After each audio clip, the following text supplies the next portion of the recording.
It's the Perfect Union, the perfect podcast for the perfect country, brought to you by your perfect host, Hank Thompson, for you, the perfect listener. Hello, everybody. Welcome to the show. Perfect Union is the politics wing of Winners and Losers Enterprises and Apocalypse training courses. Don't forget to sign up for our upcoming class, Booby Traps for the Survivor on the Go. Learn 4 quick and easy DIY traps to catch food, kill invaders, and maintain discipline among your ungrateful followers. So welcome to the show, everybody. Hi, we're doing it again. We're back, making a return. This is one of, if anybody's followed my career, I think I'm probably the only one. But this is one of my trademark comebacks, where shows or things I'm working on go on unexpected and surprising delays before they can build up any kind of audience at all, and therefore are. Well, let's just say not yet successful. So we were actually at it a while back in November, and I got distracted. I was working full time, and then I got this side job doing editing for the Motherfucker Awards, which all came out wonderful, and I was really happy with that result. What a thrill and an honor and an exciting thing to be a part of. And then I just stopped doing it, and I just stopped doing it. You know, you get used to not having to fucking work all the time, and so I did that. But anyway, here we are. Normally I get to the politics a little quicker, but since this is a return episode, just a little explaining up top. So sorry for going away to anybody that was listening back then. And I'm not sure how I expect to build a career doing this stuff if I don't maintain consistency and consistent output and all this other stuff. There's so many freaking choices for entertainment and information in the world.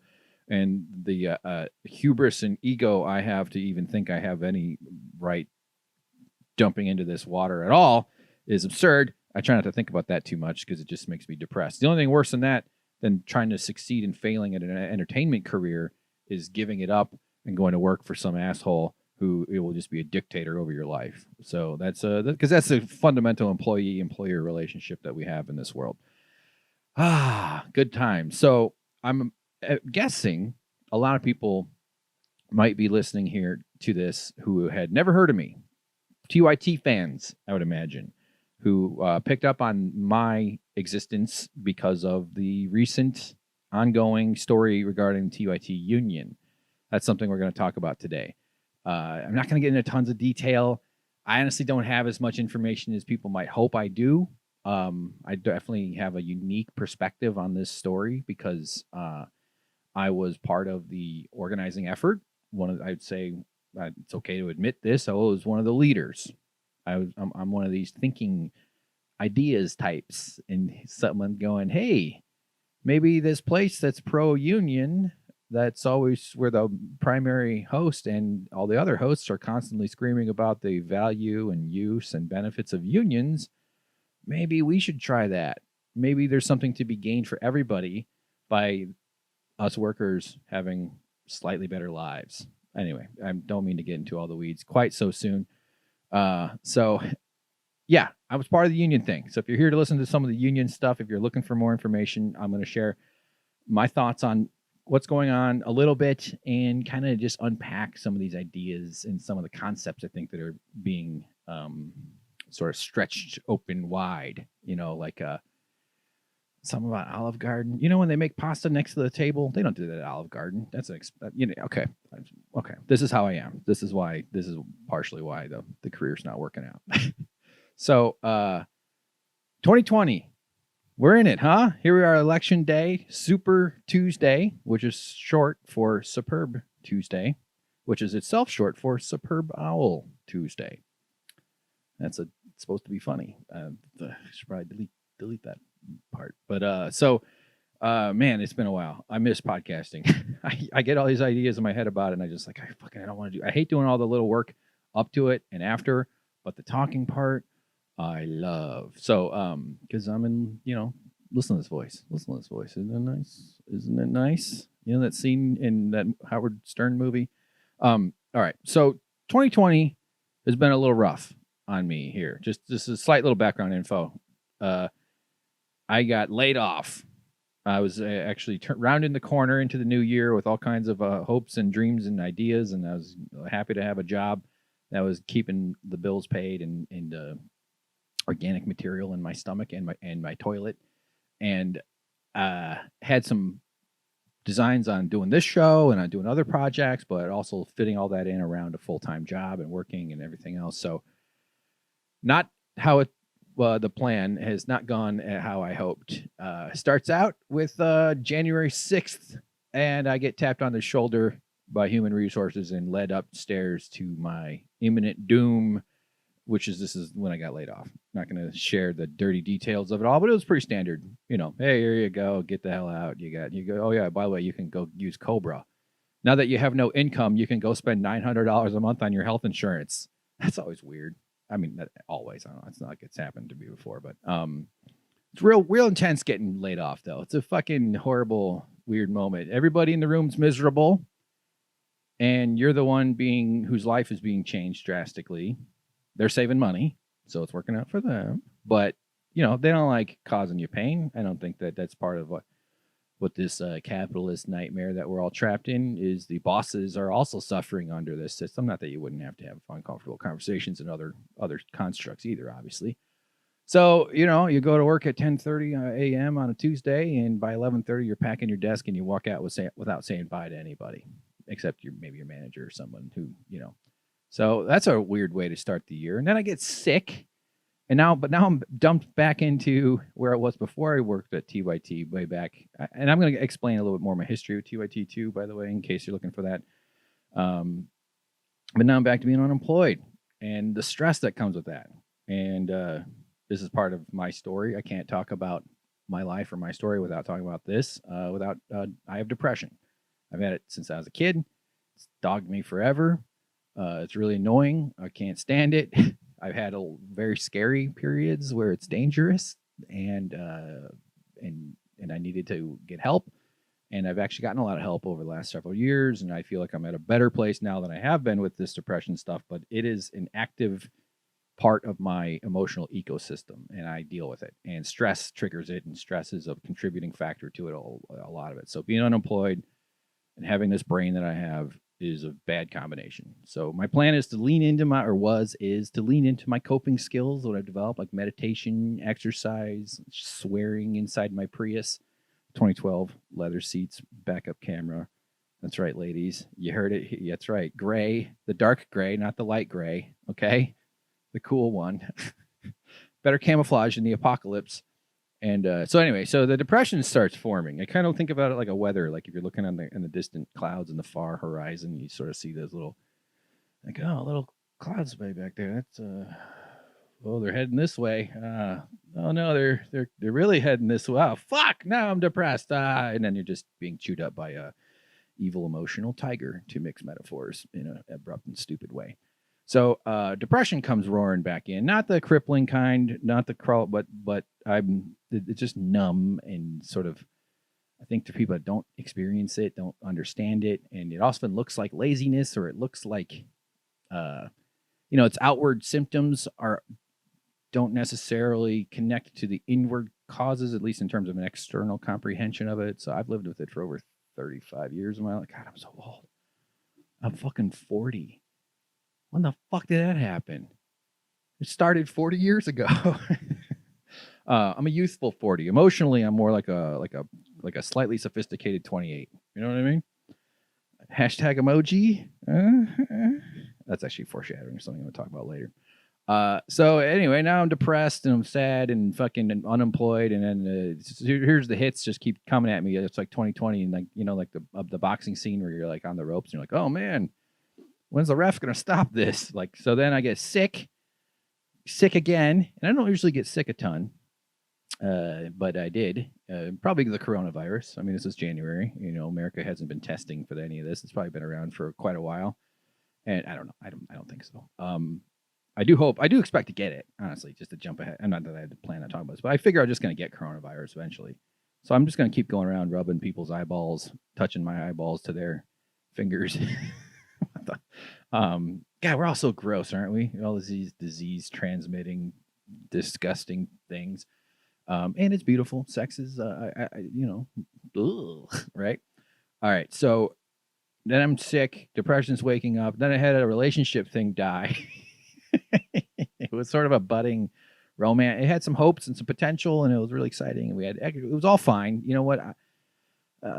that was like a healthy kind of pain when something doesn't work out. You get together with somebody, and you're like, yeah, not the right. This doesn't overlap the way we both are hoping or thought, and it's just. But let's be clear about where it actually works out okay. We're still friends, still talking, everything's cool, no problems. But in the mix of all the other pain, it's like, really, I got to go through one of these like breakup pain type things. It was very minor, and it's not even a personal thing about another human's intentions or not. And if anything, I'm relieved when a relationship, either a budding one or whatever, ends. In a sense, it's a relief because the good ones usually last, unless God decides to end it. But usually if it's good, if it's meant to be, you figure it out and it'll work. Sometimes there's miss signals there. It's not a perfect system, but when it's not meant to be, it's okay for it to go away. But that doesn't mean you don't have some pain associated with that. I think it just like when hope dies, it hurts. There's something about the way hope, and because that's what ending a relationship or forming one is like you're killing off some hope.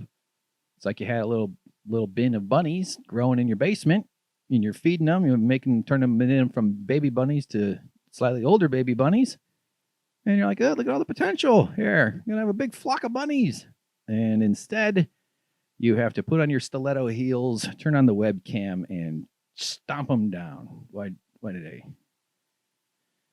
I think that saying that would be appropriate for this? So you know what I mean, though. You got to kill the bunnies. You got to kill the hope, and that hurts. It sucks to kill off hope, and then it goes away. You get back to normal, and things are fine. You just start, there's, Reddit has a lot of erotica. Did you guys know that? So then I get word from my dad. God damn it. I meant to tell you. This is supposed to be a short podcast. Fuck. This is how it goes. I just start rambling and I lose track of time. Welcome to my show. Please stick with me.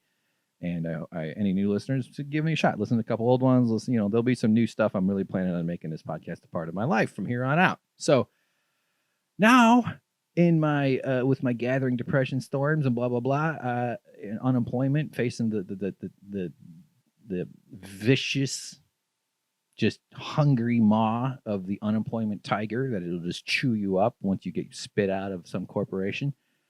My grandma dies.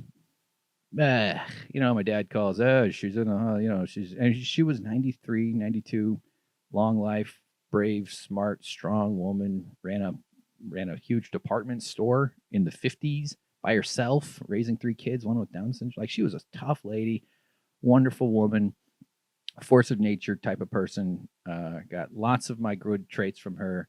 Used to make fun of me because I was a fat ass. I always took it as kind of lighthearted. I don't think she understood how weird anyway, that's there's a reason I am the way I am. But I love the lady. She, that age, it's not like it's a 16-year-old grandma who dies. When it's tragic, when it's a young person, but it's still a lot of grief and a lot of emotion. So I flew home. Man, fucking 2020. It's just been coming at me hard. I'd healed from my sicknesses like sore throats and stuff, but of course I go home and pick up whatever fucking Midwestern flu or coronaviruses are out there, and I come back sick. So it's been a lot of sickness, a lot of death, a lot of dead bunnies and dead hopes and dead relationships and a career that's flailing and a depression storm that's brewing.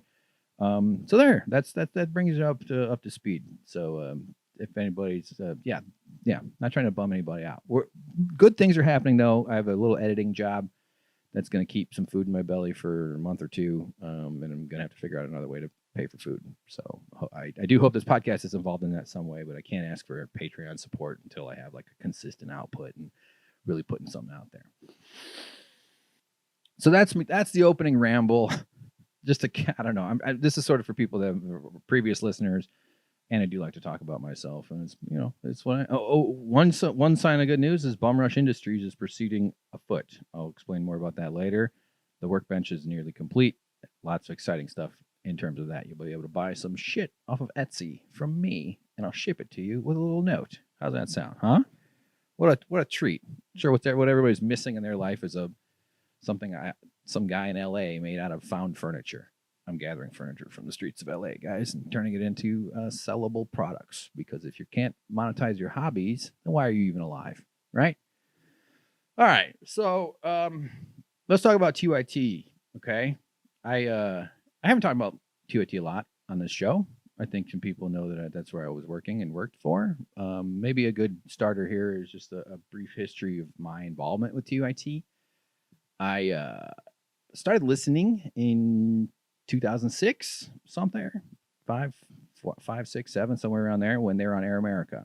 I was kind of in my 20s, just sort of a young, progressive-y thinking, liberal-minded guy. Kind of didn't really have any content to consume in terms of that viewpoint. It wasn't really represented in mainstream outlets or mainstream media. And I found Thom Hartmann, King Hartmann. Guy's great. 2 N's. Spells his name Thom, not Tom. Respect. That's how my last name starts, my friend. We're like, 2 incorrectly spelled words in a pod, right? And I'd listened to the Rachel Maddow show. That it was when Rachel Maddow, Liz Winstead, and Chuck D had a show on Air America. And there was also this Young Turks bunch. If you'll remember, way back then, it was a photo of Cenk, Ben, and Jill. I think Jill Pike, right? Is that her name? Anyway, she was like one of their first co-hosts on some steps, and I just remember being like, I don't really like that photo. But eventually I just checked them out, and I listened, and I got into it. I got into TYT from very early and was a pretty regular listener since about 2006. I introduced a friend to it. He started volunteering for them and became one of their first original hires, which is pretty cool. It's a big part of TYT lore during those formative years when Cenk was on MSNBC. So I had some influence on him in that way. During that time, I'd started my comedy career. Started doing stand-up, started going out and doing open mics all the time, and started learning how to video edit and learn how to do sketches and stuff. Took an improv class, hated it. I don't want to share stage with a bunch of numb nuts that aren't as funny as me. No, really, I just don't like sharing. It's not the sharing part. It's more just I don't want to depend on you for funny, and I don't want you to depend on me. I'm just built more like a stand-up. That's how that. It was pretty obvious to me from the beginning. Anyway, my comedy career gets going, and someone who I was listener of, a podcaster. I was a pretty regular podcast listener from a very early stage of when podcasting became available as a thing. Was Jimmy Dore. He had a show, Comedy and Everything Else. He was a Chicago comedian who lived in L.A., and he seemed to know politics and stuff. So I suggested him to the Young Turks through my contact, and they brought him in. And that's when Jimmy and TYT started their relationship. Jimmy earned his way in. I'm not saying I'm responsible for it, but if I had not made that suggestion, he might not have wound up at TYT. I think maybe eventually he would have hit their radar, but it wouldn't have happened at anywhere near the same pace that it did. And things are working out really well for Jimmy now. And there's more to the Jimmy story too, because I wound up moving to LA to work for TYT. I let him know I was interested in working. Maybe making a move. I was sort of deciding I want to be. I was always a writer and had like creative instincts, but doing stand up had really gotten me on a path into the comedy world. I was running an aquarium service at the time, so it happened really quickly, and I had this opportunity to move to TYT. They had an opening, or they were expanding a little bit and needed somebody to run their TYT comedy channel as well as direct and edit Jimmy Dore's show. So TYT being who they are, they used a contact that they knew, and they found somebody, and I sold my business, sold off all my stuff as much as I could. Put everything else in my dad's garage, and I hauled ass to LA all in like 5 weeks. Wound up moved to LA to work for the Young Turks about 7-ish years ago, and directed and edited a Jimmy Dore show. Got into it. It was a really exciting time. It was a big change for me. What an opportunity, what a thrill, what an interesting life. I got to meet Lance Bass. Yeah, I know. Yeah, I know you're jealous. You should be. Beautiful eyes. Can't. Ooh, man. And it's just one of those kind of changes in life that happens. And they figured out that I was a decent writer, so they had me do headlines. And I fucked up by being great at it. So I became what we call the head of publishing, which really doesn't mean much. I mean, So I wound up getting YouTube certifications in audience growth and development, and another one in digital rights management. And I was like the primary SEO and clickbait guy. So I wrote headlines and stuff. There's some funny stories about that, blah, blah, blah. I got, whatever. So it's a really important job too. Like you're sort of the packaging on the shelf. Like the show is the product inside the box, but you're the headline, the thumbnail, the description, all the keywords, blah, blah, blah. It all sort of synergizes into something that maybe works within the algorithm and gets people to watch. You're trying to reveal what's in the video but yet simultaneously not revealing what's in the video. It's a real tricky, weird thing. And because I was a decent writer and I knew TYT culture and ethos, I was a good fit for that, and did that for a year or more or something like that.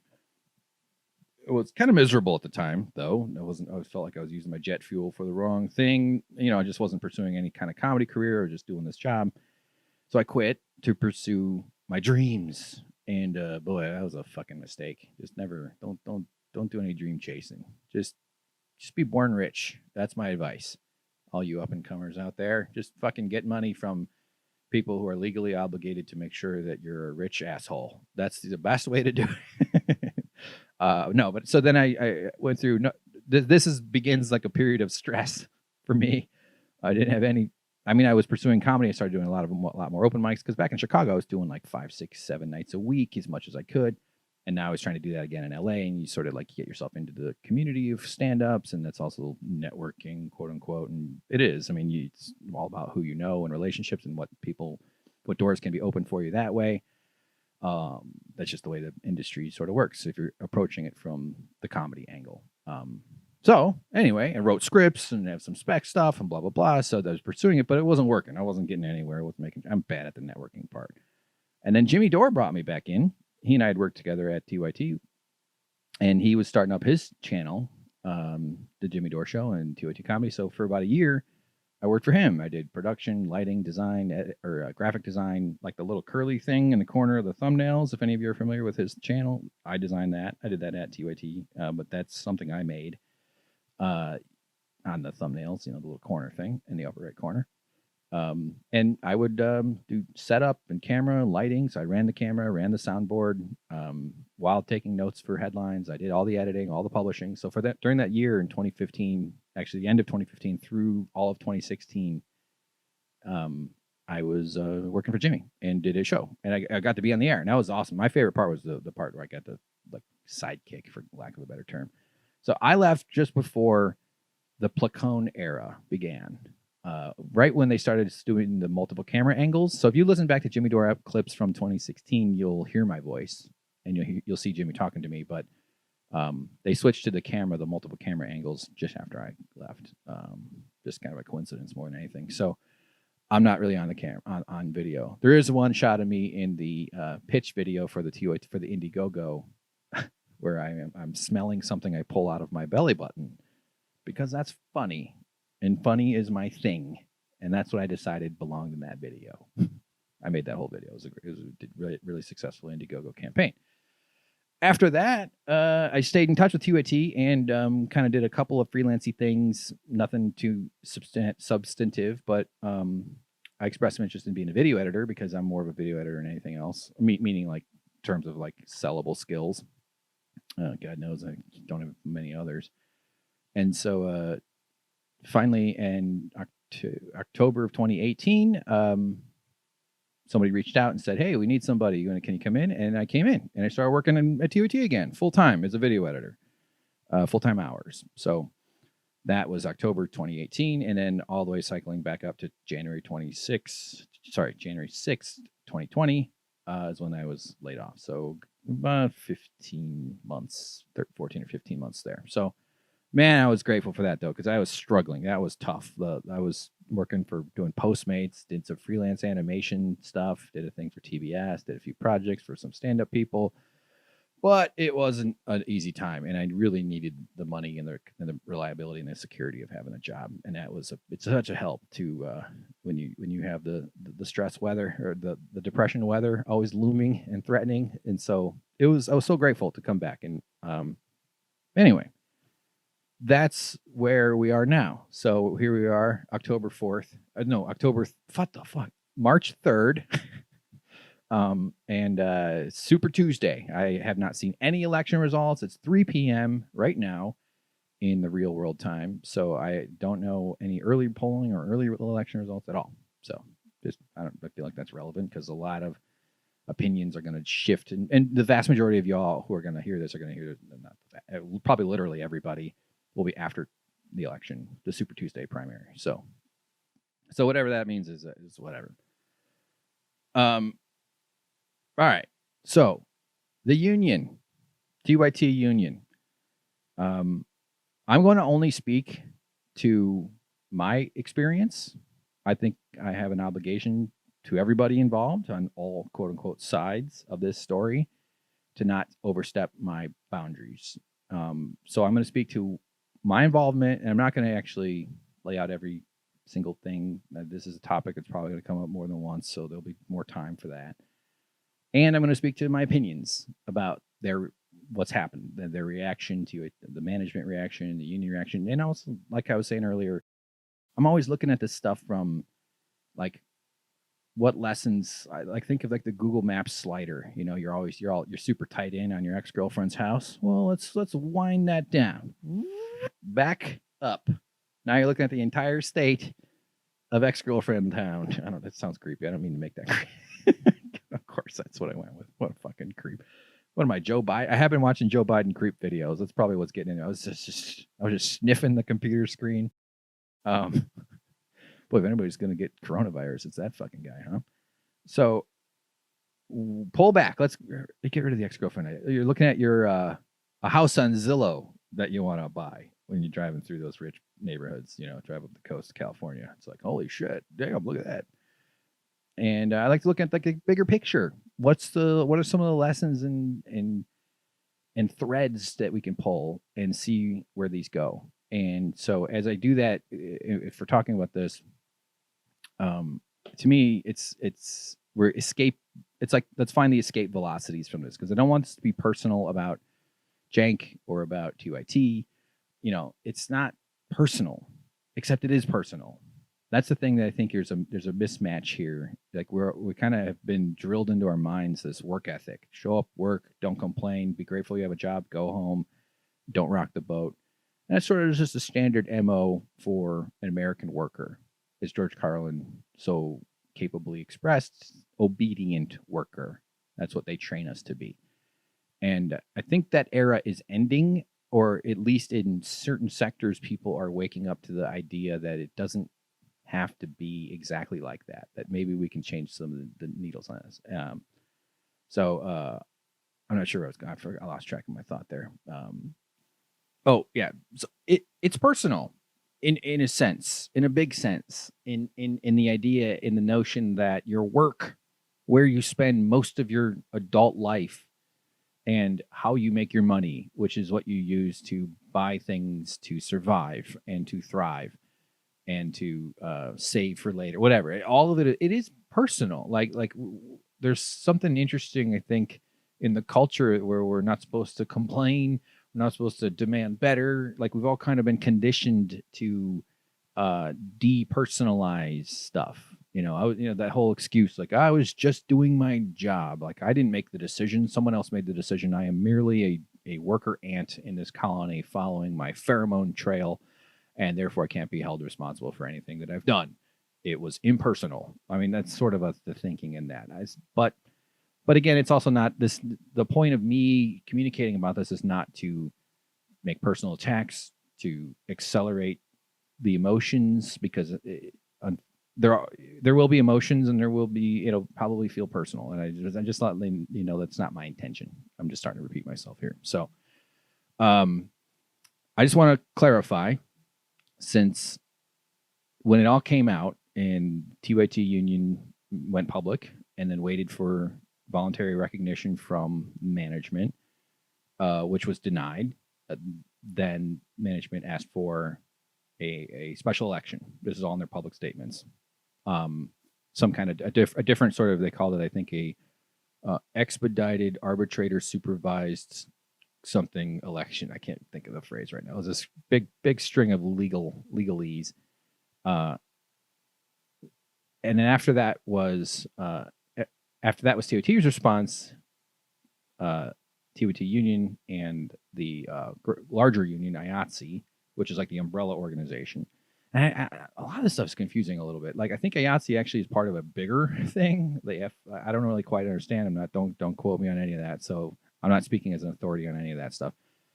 But I was reacting online to TYT's statement that was hinting at first at the idea that this was all some sort of campaign by Cenk's opponent that there were other motives at play.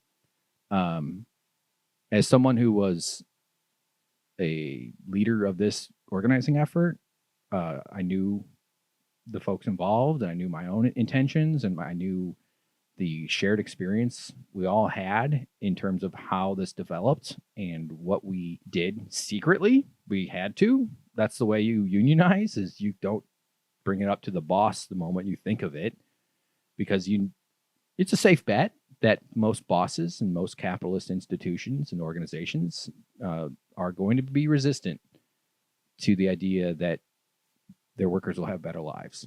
I mean, that's a spin, but like to people asking for a raise and to changing the management structure, because these are top-down dictatorial organizational structures. You don't get to make decisions when you're an employee. You can decide to quit. That's always left up to you if you want. Go jump into the waiting maw of the unemployment tiger that will shred you. And they use that. Not that all people who are bosses expressly understand that this is a I guess tactic, but it's a factor in people's people's decisions to stay or go. Is how bad is it to leave? And America makes it really bad. The unemployment situation, the lack of health insurance. It's the whole reason employer provided health care is something that they're fighting for, even though it comes at a tremendous bureaucratic cost in terms of time and resources and personnel, is because it serves the owners. It serves the capitalist class. It serves the rulers of the society to have people more desperate without the work than they are with the work. You have healthcare taken care of, you might feel a little bit more comfortable quitting and starting your own business, or quitting and starting a competitive business, or quitting and starting just being able to ask for a fucking raise because you have less stress and more confidence. It's scary to ask for a raise. People know that. It's terrifying. So you're never allowed to assert your needs. That's why to do it collectively is pretty much the only avenue available. So anyway, I saw this hint, and then it was expressed even more. I mean, it was made very clear. It was more than a hint that this was just some sort of smear campaign by Cenk's opponent, Christy Smith, and that this has anything to do with his election, which pissed me off. That crossed the line for me, because it seemed like my friends were being attacked, and that's when I started speaking up to push back, at least to sort of add some knowledge or add my perspective to this story, because that's not true. It had nothing to do with it. The Cenk's campaign has nothing to do with the TYT's rights, TYT union and TYT workers' rights to organize and have their right respected by management and have it recognized through the formal system that Bernie Sanders is an advocate for, card check, which is what they did, 50% plus one. Now, I don't know if they had a 50% vote, but I can let's all just be put on a little Sherlock Holmes hat for a second here, okay? Geniuses. I mean, they wouldn't have gone forward if they didn't have 50%. That's as basic deductive reasoning as you can get. I mean, so I'm just, yes. What do you think? Come on, of course. And in my involvement, we were very careful. We were very judicious. So we looked up as much research as we could. We did a lot of research and had conversations, and it's, it sort of starts as just like a search for some sense of hope to try to improve your lot. And one thing too, when you work at TYT, you're editing videos where the boss is screaming about how important unions are and how important it is to stand up for yourself and how important worker rights are and how corporations screw over employees all the time and how leverage works. Not that that's a frequent thing, but you're sitting there editing a video of someone, not that this is all the time, but like I said, I was trying to establish this at the beginning. Most of my adult life has involved TYT somehow. As a listener, as a fan, as a support. Oh yeah, I was one of the first 1,000 members, I think. I don't know if they know. They could look it up. Dave Kohler, if you're listening to this, buddy, I miss you. Please get in touch. I want you to buy me lunch. I miss our gripe sessions. Dave and I, we would go out for lunch all the time, and man, best footsie in LA. No, actually, he's a good tennis player. He's fucking annoying at tennis because he's like in shape and he's consistent and he beats me. That's why. But no, but I really, it's what the fuck am I talking about? Oh, so maybe I was like top 1,200 or something. I don't know, something like that. Anyway, I've paid pretty close attention to Young Turks over the years, so I've seen Cenk's career and his output. So if anybody is to blame, if that's the word, for setting in motion the fact that TYT employees eventually formed a union, it was him. It was the other hosts talking about how important it is to unionize. I mean, this is so obvious to me. I don't know. I mean, of course it's obvious to me. I was there, but it should be obvious to everybody. TYT is not staffed by a bunch of hierarchy-loving conservatives, a bunch of people who are like just thrilled to be in the presence of some person who's moderately famous. In whatever circles, there's different levels of fame depending on which bubble you're considering. TYT is filled with progressives and liberal people and lefties, and they not that they wouldn't hire a conservative. It's not like there's some test for that, but that's who's attracted to work there, who wants to come in and throw down on part of the movement. Cenk's persuasive. You believe in his message, otherwise he wouldn't have built an audience that he's had. He wouldn't have had the success that he's had. And I mean, Cenk, man, this is your idea. I mean, my God. Now, I understand there are nuances in terms of, like, I've heard Cenk speak about unions being for larger companies and don't work for smaller companies and something like that. Like, I get that, like, in an opinion sense, you might be able to make a case for why certain types of companies might not be fit for unions or otherwise. But there are comparable media companies that have unions. There are smaller media companies, Jacobin Magazine, for instance, that has a union. It's not something that you do to hurt the company. That's the other thing that I think is sort of unfortunate about the way this has all been spun up, is that because they went with this is a conspiracy angle related to my campaign. And by the way, I want to be clear. I'm for Cenk winning. And today's Super Tuesday. His election is right now. People are voting. And I hope he wins. I hope he gets number 1 or number 2 in the runoff and makes it to the California runoff. But like, I'm for Cenk for Congress. I want that guy in there. This is not about her. Like, that's so bizarre. And so the spin up of this, Christy Smith is horrible. She's a centrist establishment Democrat. She will vote just in line with the other ghouls in Congress who use this performative politics to trick people into thinking they're voting to support something that they're really not. They're not supporting. They're not. People who vote for centrists are voting. I mean, I'm obviously overgeneralizing clearly, but you're not voting to improve your life. You're not voting for change. You're often voting to keep things the same. I mean, that's the promise Joe Biden is making. And if we have time today, of course, I'm probably going to ramble way too much and you're not going to have time, but I do want to talk about the Biden endorsement and all that other stuff. Maybe we'll get to it. Try to hurry through it. So this never was and never is and never has been about Cenk's campaign. Like, that's so frustrating that they made it seem, and I don't know if they understood that this is how they're making it seem, and this is an interpretation, so I'm aware of the other interpretations of this, that they kind of hinted that the employees were somehow up to no good, or that they were manipulated by IATSE and Christie's. Like, it's just so weird to even bring that up into going after and harming Cenk's electoral chances. First of all, what the fuck does Christy Smith and IATSE endorsing her have to do with TYT worker rights, TYT's employees' right to organize a union, and their right to have that union recognized? Nothing. They're completely unrelated topics. Had there been no campaign at all, Cenk wasn't running for Congress, they would have recognized, the IATSE would have been in to help TYT Union form a union. It's, you join, there's and there's like all these different guilds, and it's kind of complicated. There's different guilds that your job title fits into, and if you fit into it and you have enough people that say yes, let's do it, you stand together and you say, okay, this is what we're doing, and you don't go at it. One of the first things in the meetings, and I hope I'm not overstepping my bounds with this, is they said, we want this to work for everybody. This the whole point of this is not to hurt the company. We work within the constraints that they might have, their financial constraints. That's what they hammer that out during the negotiation phase. So in no way ever was anybody out to harm TYT at all. They worked there. I worked there. I wanted it to work. I was so excited to maybe get a little pay raise. I was pretty underpaid. I'm going to be straight up. I don't know how much I'm allowed to reveal.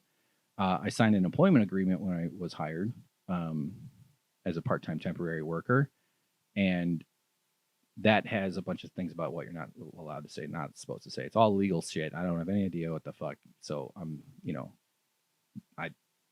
this is actually kind of scary. Like, I don't know what sort of legal lines I might be crossing by talking about this. I don't know what sort of obligations I might be held, or legal obligations I might be held to, or consequences. I guess I imagine TYT has lawyers that might be listening to this, and hey there, good choice of career. Yeah, go after the unemployed guy for like, what are you doing, guys? Is this really why you went to law school? Is this really the kind of difference you wanted to make in the world when you were a young up and comer? Get that check though, send that invoice. So I'm exposing myself to some risk here. I don't have anything to lose. And when I was let go, they offered a severance package that required signing an NDA. But I labored over it because I've desperately needed the money. But I chose not to sign it. I can't think of anything less TYT than an NDA, to be honest. If you really believe in the principles, what attracted me to Cenk's message and to TYT's output and to TYT's message and to the spirit of TYT, it's openness, truth, telling the truth, fighting for what's right, standing up for what you believe. And an NDA is just like, if you talk, we'll sue you, which is just like, okay, are you fucking serious? That's not what their NDA text says. It's very lawyer, but several pages of lawyer stuff. So, but I chose not to sign it because I'm a comedian and a fucking podcaster and to use a word that's really annoying, a storyteller. I want to talk about my life and my story and tell my version of my life, and I just don't want to be muzzled. And this is not a knock on TYT here. I think it's a very standard thing to have people sign an NDA or something like that. So point is, though, I don't know what legal lines that I might be crossing with some of this stuff. So I am trying to be cautious about it.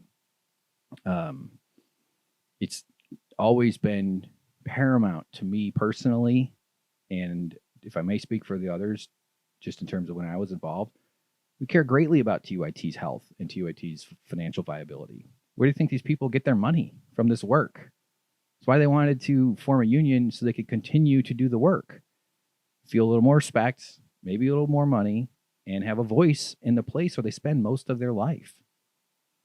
And they devote all this training and skill and kindness and decency, and all of that goes into the effort of fulfilling Cenk's dream, and maybe some of the other hosts or something, into making them look and sound great, and showing up and doing it over and over again. So it was very disappointing to see this response, that they injected politics into this just by suggesting it was a political thing or something like that. I was pretty shocked by that. I really didn't anticipate that. We weren't sure. I mean, I wasn't. I was like, well, they'll just on a sheer, let's just set aside the principles or anything. Put aside your politics. Put aside whatever you believe. Like, how did the management, like, who are Cenk's advisors here, or how did they not see or anticipate how bad it would look if they were resisting? Like, you spent 2 decades building your brand, defending it, building it, surviving the various little things that have cropped up over the years. Any media company with producing that much content, there's going to be the occasional blip that needs reconciling. So they're not unaware that there are potential pitfalls to putting stuff out there. But that if they were to resist a union effort, how bad that would look. Did no one there consider that? I mean, they seem to be intelligent people. I imagine they are. it just stuns me that there wasn't, didn't seem to be, because I don't know how you could think of this and then be like, yeah, you know what, we open this with this risk, but let's resist the union anyway. Like, what incredible, stunning mismanagement that is, just in terms of sheer selfish survival. Protect your brand, man. Like, why wouldn't, what the hell, dude? Like, that just, it just blows me away. So I wanted to speak up about my experience, and we started this process long before Cenk's campaign, long before. And so some people might hear all this and say, well, yeah, I know, we don't think the employees knew or anything, but we think that IATSE had it out because they saw an opportunity to harm Cenk's campaign. First of all, nobody gives a fuck what the union leadership says. Look at the Nevada Culinary Union. That was during the Nevada primary. The Nevada Culinary Union leadership endorsed or was sending out stuff to their members saying, "Don't vote for Bernie. We need to protect the health care that y'all get, and Bernie's going to take away your health care." And a majority of those union people voted for Bernie or Elizabeth Warren. They resisted. They didn't fall in line with that.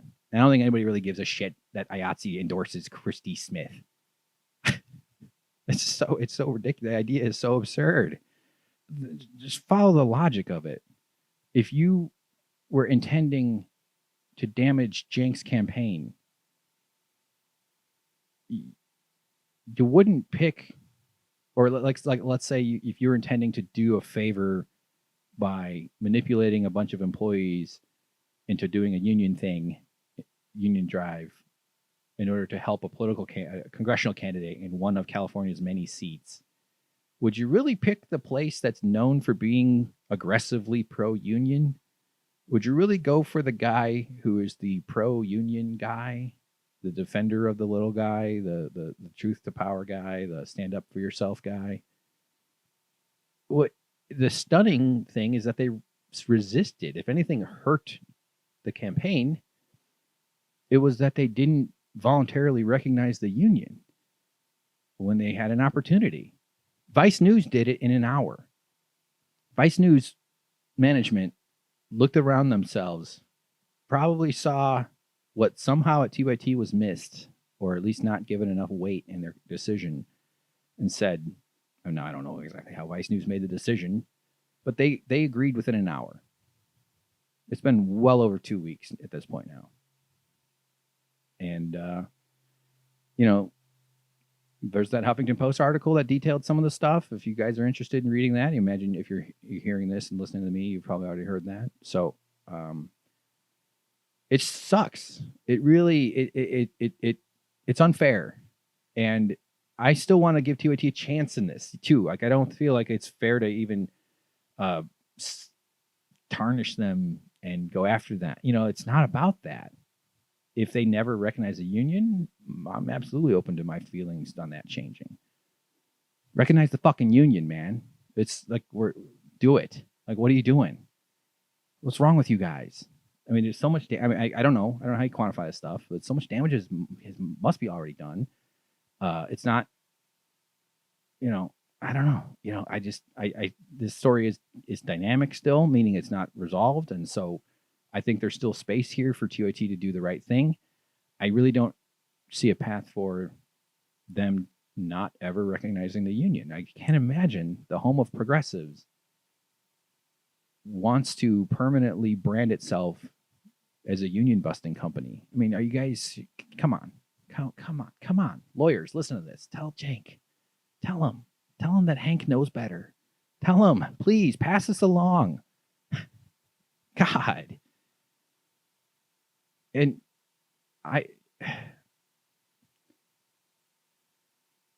because once things it's almost like, again, opinion. I don't know anything here, but it's almost like the equivalent of just like not wanting to do something, and understandably, like especially if you understand how kind of capitalist mindsets become policy within a capitalist company. That you have spreadsheets, you have budgets, and these are tyrannical things. You follow them and you don't deviate. Or if you have to deviate, it's going to create a bunch of work. because then you have to go get somebody else's money or somebody who gave you the money to approve it or something. There's a board, there's a CEO, there's actors, but capitalism incentivizes cruelty in a way where it just makes it all about the sheer bottom line. And to the degree that they acknowledge, or that a capitalist company, and it is not just about TYT, this is about all kind of generically, involve the dignity or the wellness or the respect of employees, is because it's in their best interest to do so. It's not because it's just out of sheer good nature and good heart. And they love to greenwash themselves with environmental programs or whatever else. But these are all just ways of obscuring the fact that they operate within this highly exploitative and ruthlessly constructed psychopathic model of capitalism, of eternal growth, infinite growth, profit at all costs. You're legally required, as Cenk often points out, you're legally required to maximize profit, or you are failing your corporate charter. And, so within that framework, there's dignity is only allowed to exist if it serves the interests of the capitalistic vampire that is running the whole thing. Vampire being a generic term in that sense. So somehow they got to a point where that's what made sense to them. So I get why initially they might not want to, may not have seen it as an opportunity to embrace our principles, as an opportunity to make their workers' lives better. Usually when a company is presented with an opportunity to improve their workers' lives, they choose to not do that. That's why they write news stories about companies where the rare CEO does something special for their employees. I was reading about this guy. He has some sort of medical billing company or whatever, and was billing a lot of money, but making a lot. But his employees were suffering. They were like barely getting by. Cars break down. They'd have to walk. You take buses, and so he made this really conscious decision to pay everybody, including himself. I think his name was Price. His last name was Price. I just read this a week ago or so, and paid everybody $70,000 a year. I think including himself. And since he's done that, people's lives have all gotten better. They can afford to save a little. They can afford to. There's research showing that 75,000 is about the happiness threshold. I imagine that changes slightly over time, but that beyond 75,000, you're not going to become more happy because you have more money. Meaning, it's enough money to squelch the stress of poverty, which I can vouch for. It's fucking horrible not having enough money. And now this guy's company is flourishing, billing out like several times more than the amount that they were. And all because he made a choice to prioritize the health, the wellness, the dignity of his workers over the immediate needs of capitalistic profit incentives. And it's working out. I read another article about a lady. She started like a upcycling, fashion thing. I don't know a lot about the business structure, but she's extremely generous with how she pays out profits and the distribution of the surplus produced by the workers. And she's very, very generous with it. And the company's wildly successful. She's worth $400 million. Now, she could have embraced strict capitalistic, decision making and maybe been worth $500 million. Probably not, though. She probably would have had a whole bunch of stressed out, pissed off workers not getting by and struggling, and it might have deflated things. Maybe, who knows? It's hard to say. That's just speculation. But, healthy, respected people who feel good about they wake up feeling good about their job. They wake up knowing they're going to feel good going home about their job. That's how one of the ways you make money. There's limits. This is all big and complicated topics, obviously. So it befuddles me to think that a happier, less stressed workforce is somehow going to be a detriment to TYT. I just don't get it. I don't get it at all. So, the story's not over. I want this to end in everybody's favor. And that is, TYT is a model company for how to unionize. One thing I was going to pitch when I was kind of looking at 2020, I did a really big editing job over the year. I edited TYT Academy videos, which is like this journalism training course thing. So my hours were looking to be a little slim, and I was thinking like, well, maybe there's something I can do here to kind of fill out my time. I need the work; it's an hourly job, but also not just that, but it in line with my principles and my passions. And if you become a listener to this podcast, you'll probably get to experience more or less what I'm about to pitch, because this is what I care about and where I think the future is going, and where I see lefty politics as a force for good, one of the few forces for hope that we have. We're not going to conservative our way out of this mess that we're in. The conservatives have not proven to be healthy stewards of the global economy or the world. They might like to take credit for any progress that's ever happened, but they've always been on the wrong side of history. Science denying, smooth brain morons. Their presidential, debates. They ask them the dumbest questions. Do you believe the Earth is over 6,000 years old? And they all raise their hands or don't raise it. It's just monstrous. Look at who's in the White House. This doddering, cotton candy headed idiot is the model and the champion for conservative ideas and policies. Is greedy, corrupt, as bad as it can possibly get. So there's no, geez, why did that come out weird? There's no hope in conservatism in terms of averting the climate disaster or alleviating the immense amount of suffering in the world. And there's no hope in centrism either, in this neoliberal garbage, which is ultimately conservative too, because it's all about slowing the pace of change, if at all. That was what Obama did beautifully. He promised change and hope. That's what he sold to people. And he delivered a little bit of change and very little hope. Because a president's job is not to change things. It's to change things slowly so that the profit makers can adapt. If you change things too quickly, they don't have time to adapt, and that's a threat to them. And it's why I'm for Bernie, too. Not that Bernie's saying that explicitly in those terms. I'm for taxing all these pieces of shit. I'm for confiscatory taxing. All these billionaires, all these hundreds of millionaires out there, they didn't earn that. Their workers did. It's not their money. It's just not their money. It doesn't belong to them. There's nothing wrong with reclaiming the money they stole from the people who produced the value. Leave them with a nice fat chunk, right? I don't think that's unreasonable, especially in this context. But anything above $50 million is monstrous. It's just absolutely ridiculous that you could make a case that taking 100%, because this is what I'm for. I'm for taxing the rate. The tax rate above 50 million should be 100%. Eisenhower, no. The other guy, Roosevelt, FDR proposed 100% tax rate on income over $25,000 a year, which is roughly about $450,000 in today's terms. 100%. Just take it all. That's a wage cap. I'd be okay with that. I'm talking about capping max. Okay, why am I getting in? But it's not a radical idea, because that's how they wound up with a 94 to 93% tax rates that were very, very successful in terms of a society flourishing, at least for the white men of the society during the 40s and the 50s. And there's other factors there too. Everything's always more complicated than you could say in a sentence or two. So anyway, I don't know why the hell I'm rambling about this now. But okay, sorry, back up, just a quick backup. So what I was going to pitch, that's what I was going at, was let's make union videos. Let's make union content. Let's make stuff showing the stories. Newspapers used to have a labor section that had reporters, and people were staffed, and it was a part of the way culture consumed news.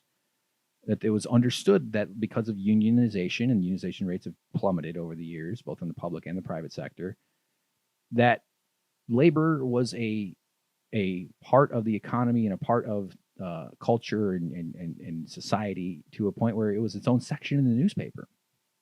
And TYT could have done that again, revived that tradition, and made, told some of the stories. There's so many amazing stories about workers standing up for themselves, and the way that all the different union busting tactics that were employed, and the different kind of like robber baron era, and the Carnegies and the Rockefellers and all these scumbags that resisted unions and fought people and took advantage of people. And I think there was a lane for that, a wide open lane. Cenk's nephew Haas, for instance, like his lefty politics are quite largely in line with mine, and I'm glad to say that. I was working at TYT 7-8 years ago when Haas started as Cenk's, Cenk's nephew. So it's. I mean, I know I'm not saying anything that surprises anybody, but you come to work for your boss or for your uncle, you're gonna get your people rolling their eyes at that. That's just the way nepotism works. I mean, everybody's aware of that. You think Luke Russert didn't go through MSNBC or wherever the fuck he was, NBC, without what's he up to these days? Somebody's wearing like a big hemp bracelet, but he's probably like investing in some pot business. Luke Russert's like fixing up an old Porsche. I don't know. Okay. All right. Never speak ill of the retired. Fucking Chris Mathews. That guy's gone. Or, well, he's not gone. He's just going to make millions of dollars doing other stupid shit. But anyway, why the hell am I talking about Haas? Oh, but Haas has had a lot of success outside of TYT with his Twitch stream, and his politics I edited some of his breakdown videos, not a lot of them. I edited mostly Francis's videos, but Haas's politics are in the future, meaning the kind of the Chapo Trap House lane, that whole side of lefty politics that's very much pro Bernie, fighting for what's right, looking into Marxism and socialism. And my politics have gone in this direction. I don't really give a shit about the words. I'm fascinated by all of it. And it's intuitive to me. It kind of makes sense when you learn the labor theory of value. When you finally have somebody, it was really like from a very early age. When I started working, my first job, I was 13 years old. I was mucking stalls at a barn for $20 a day, full day. Totally take advantage of me there, but I actually loved that. It was a formative experience. I got to learn how to drive a little tractor and back it up with the trailer. Oof, man, that takes some skill. One day the pond had babies, frog babies, so there are tiny frogs everywhere, all over, and the ladies that ran the horse barn, I mean, they loved the little frogs. They didn't want to step, but you couldn't not. You're just killing frogs constantly. I mean, they were literally within a square foot, 5 or 6. So no matter what, driving the tractor, you're killing tiny frogs. All right, good times. But I've always had this intuitive sense about work that, like, kind of summed up by the following sentence. Wait a minute. I'm working and you're getting money? I'm showing up and you get money? Like, what? How is this supposed to make sense? I know I get some of the money, but you get some of it too? Okay. I guess that's fine. That's just the employer-employee relationship. And more people are kind of queuing into the built-in unfairness of this. And that it's not natural. And that it takes away your own autonomy. And I really don't, that's one reason I have optimism about this project, or this resurgence of leftward thinking, socialist thinking, democratic socialism, is that this is about including dignity and value and human self-worth, inherent value in decision-making regarding how operations produce things and distribute the profits. It's not about ending businesses. It's not about ending even capitalism per se. As much as I'd like to end capitalism, a place with a union is still capitalist. It's just a slightly modified version of it. I would highly recommend the lectures of Richard Wolff, Professor Richard Wolff. Just search on Twitter and YouTube for him. He's got all kinds of great stuff. Great speaker. He's a regular guest on the Michael Brooks Show, which is I'm a big fan of and a Patreon supporter of. Great show. Really terrific and smart analysis, grounded in historical understanding, which is very important because these threads they're all there. They just don't teach them in school. If you're a listener to this show, the sentence I say when I do the perfect fact, one of our sections is because I was educated in America, I'm ignorant about America. That's true. And partly what I'm doing with this show is educating myself and communicating it to this audience. And I'm going to get guests. I'm going to have some cool people on, some comedians, and we're going to have fun with it. And still going to do some interviews, and I want to do some explainer stuff. And I have a lot of thoughts and hopes and ambitions about where to take this podcast. And it's going to be basically what I was hoping to sell to TYT in a way. Let's train the world to unionize. How to do it. Let's do it. We're fucking TYT, bro. We could do whatever we set our mind to, right? Isn't that what we always say? Maybe without the bro. Haas's success is an example of that. It's just in terms of a capitalistic notion. Let's just look at it as a market. More and more people are swelling the Bernie movement. He's attracting young people.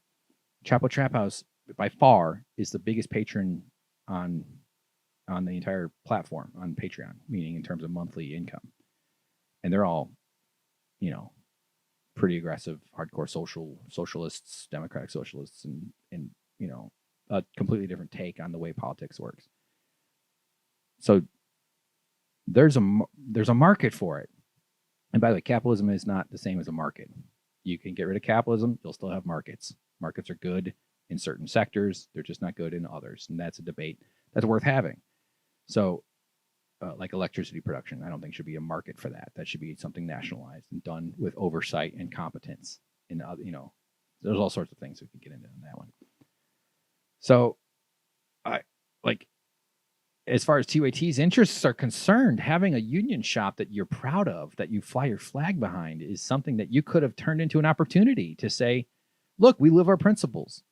Look, we care about our employees. They have a voice at the table. Here's how we do it. And here's how you can do it. This works here. And you'd have pressure to make it work. Like if TYT unionized and then failed, that would look really bad, and that would harm the overall progressive movement and the unionization movement, the lefty movement, whatever. Those words are all sort of overlap each other. So everybody would be incentivized to make it work. It's such a win-win. That's what's so kind of devastating about this, because I'm a true believer. My politics are to the left of Cenk, for sure, in lots of ways, probably every way.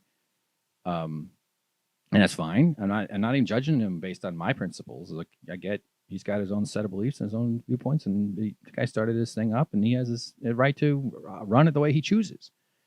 But look at the growth opportunity, not to mention just the ROI of paying your employees a little bit more so that they can make your dreams come true with less stress. You get a better output from your employees, fewer mistakes. They catch mistakes. They put in an extra mile here when they're called upon to do so.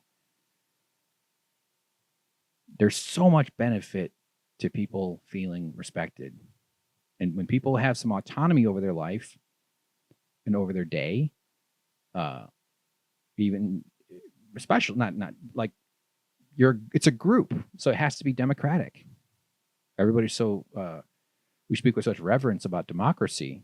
This is the point my hero Richard Wolff likes to point out, is that we rejected monarchs, we rejected czars. America never. We only call the random department the drug czar, the virus czar, which is what Mike Pence says. Man, that guy's gonna get a bunch of fucking people killed too. That Nimrod, what a moron. I don't think he's a moron, actually. I think he's probably intelligent, which is worse. But man, boy, do they detest everybody that they communicate to. It just oozes from their pores. The fake acting of Mike Pence. He's totally just putting on a show. I can't believe how many people buy it. It's disgusting. Man, who would be reassured by that kind of person? And he's the good one of the two. What the hell was I talking about?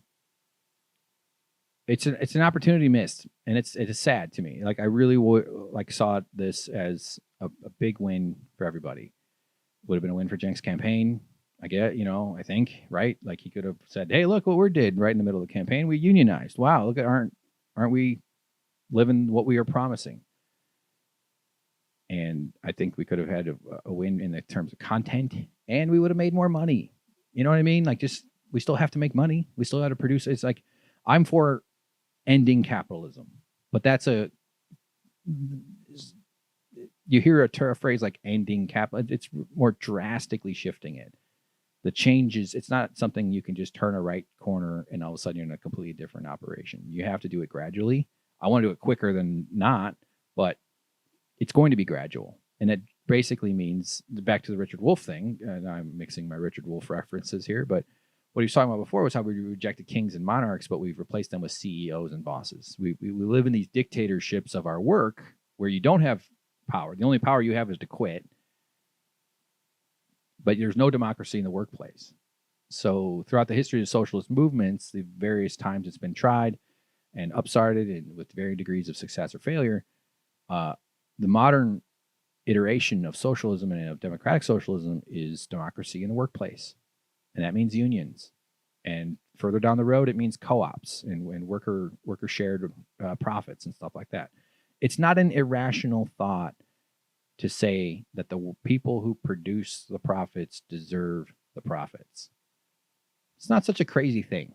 And if you did leave more decision making up to employees, like they do in Germany, they have like a board. But I've heard Cenk cite this numerous times. The board, corporate boards of companies over certain sizes have to have like 40% or something like that representation on their corporate boards. And those companies make plenty of money, and they're capitalist.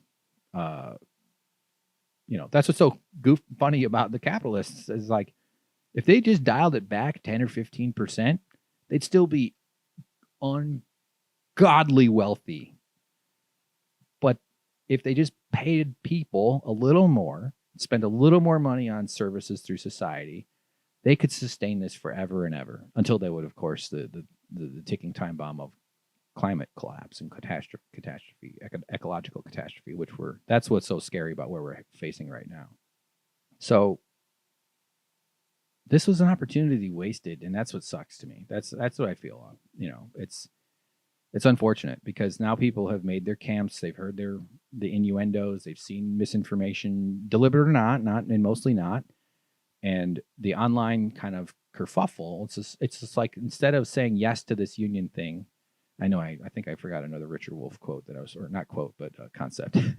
Watch his lectures. He's awesome. I'm just blending it all together. My head's getting a little fogged up here. But it's like someone, instead of saying, yes, let's make this happen, let's figure out how to make it work here at this company, and let's teach the world how to unionize, they just said, no, we don't want to. And then they just screamed, food fight. And then everybody in the lunchroom just went nuts. Just all of a sudden, mashed potatoes start flinging around and chocolate milk and trays. And, Stevie over there got a bloody nose from a unopened chocolate milk, like a food flying everywhere. I bet those scenes are fun to film. That classic just eruption of food where everybody just starts flinging it everywhere. I never got to experience that. I think there was some stupid food throwing around going in. Teenagers, they're like, zoo gorillas with their shit, just whipping it all over the place. So now we all got food on us and we're covered, and now people are confused. And so the tribalism is sort of stoked. The tribalism fires gets kind of brought up, and that's how politics is, though. Politics does that. Politics is great at using unclear and hints, or like there's people, I think, have an instinctive need to feel certain. That gives them some confidence. That gives them a simpler world. When I particularly am pretty okay with nuance and with unknown. I think I would, on this bell curve of that, I would be on the pretty high side of that. And people like to feel confident and secure. And I think that's like, politics opens up like an amino acid connection or something, like trying to sound smart. I don't really know what I'm talking about. But where a protein molecule has to bond with the amino acid receptors or whatever, and then like there's just a certain fit. And in politics, like when you start spinning things into conspiracies, people are able to kind of add their own beliefs into these keyholes. I think amino acid something or other. I don't know. My brother's a scientist. I don't know what the fuck. Makes me one too, right? And so then people get locked into their camps, and I just want people to understand this is about the health of the company. Everybody. I mean, I know I keep repeating myself, but the people who make your show look great and sound great are not your problem. That's not your enemy, man. That is not the problem. And if you think they are, something's gone wrong. There's something has become disordered in the way you're assessing what's going on. You really need, not in like a clinical way. I just think that there are, when you succeed in entertainment slash media slash news, meaning you become like a somewhat known person, you get used to having your jokes laughed at. You get used to being recognized. You get used to charging extra for those VIP seats to meet and greet after a live show. You get used to people, and this is true for all sectors of business in terms of like your CEO, people laugh at their boss's jokes, blah, blah, blah. And I think that over time, Cenk's success, and I am kind of making it personal here, but I'm just sort of speaking generically to this phenomenon. I don't think he's immune from it. Particularly too, when you have an ego and a hubris. And like, I mean, I'm started as a stand-up comedian. Like there's an ego there. I have a lot of ego. Mine is tempered by depression and self-hate and lack of self-worth and all sorts of stuff that pulls me down. Not that Cenk doesn't have any doubt. I don't know. I'm not trying to tell. I don't know what's inside his brain, but I think it's safe to say that anybody who starts a talk show has this degree of hubris in them. My opinions deserve to be heard. Me, put me on camera, put me on a microphone. Again, this is for everybody that does it pretty much. I don't know. I'm doing it right now. Like, and I don't understand. I frequently question this instinct and this impulse and wonder what the hell's wrong with me and why have I chosen to do this? Should I do it at all? There's a lot of doubt in this. I have to overcome a lot of that in order to even hit the record button. So combine all that with then you succeed at it, and you have a root, a base nutrient layer of capitalism that you are committed to, which Cenk does. He's the defender of capitalism. You can watch the thing where he debates his nephew, where he debates Haas over it. It's an interesting video. I could pick it apart. I don't think capitalism's natural. I don't think there's anything natural about this whatsoever. I think it's people who want it to sustain would tell you it's natural. That way you wouldn't like think to try to question it. The whole point of one thing that I've learned from, here we go, Richard Wolff, my man, about Marxism is that Marxism is a critique of capitalism. Marxism is not socialism. Marxist was a socialist, but that does not make Marxism a socialism. Marxism and socialism are not equal things at all. People use them interchangeably. There's a lot of confusion, and I'm confused about all this stuff too because I'm learning it. It's new to me. But it's a critique of capitalism. So anybody who suggests we could make it slightly better, that's Marxism. I mean, that's a drastic oversimplification. I don't understand. It gets into a lot of technical weeds and stuff there too. So I think that there's just, in a way, kind of a generational, and you know, part of Cenk's story is that he used to be Republican, and I think the Bush years, or especially when Bush was elected, that kind of was what sort of made him realize things might not be so copacetic with following the conservative line here, and his progressivism emerged from that transition. And it's legit. He does believe it's not, you know, not that I don't know for sure, but I've been paying more attention to this than you. I can pretty much promise you that to about everybody listening to this. His progressivism is not bullshit. If I thought it was, I would say so. I think he believes it. He wants this. It's not that's not the, you know, because he'll face the charge of hypocrisy from the union stuff, and he's earned that because they did some union busting stuff. Read the Huffington Post article. So, I'm not defending that, but I think it's important to draw a line there on in terms of whether that's hypocritical. It's not that this is all completely the opposite of what he thinks, but there's still, over the years, as his progressivism or his conservatism transitioned into progressivism, and he became an advocate for all these policies and made his career and his dreams and his ambitions are all related to the success of this company, of which I had a substantial part in helping and pushing, that a part of that conservative roots maintained. And it's not even necessarily fair to say a belief in capitalism is just purely conservative. Elizabeth Warren is a big defender of capitalism. She's just trying to do a more managed version of it that would take care of other people's needs. And I will take her capitalism. I would take Cenk's capitalism over most other people's, right? Because these are also not strictly defined concepts. There are different versions of it all. But I'm very much against capitalism in for lots of reasons. But I would be okay, at least temporarily, for a improved version of it if that's what was offered.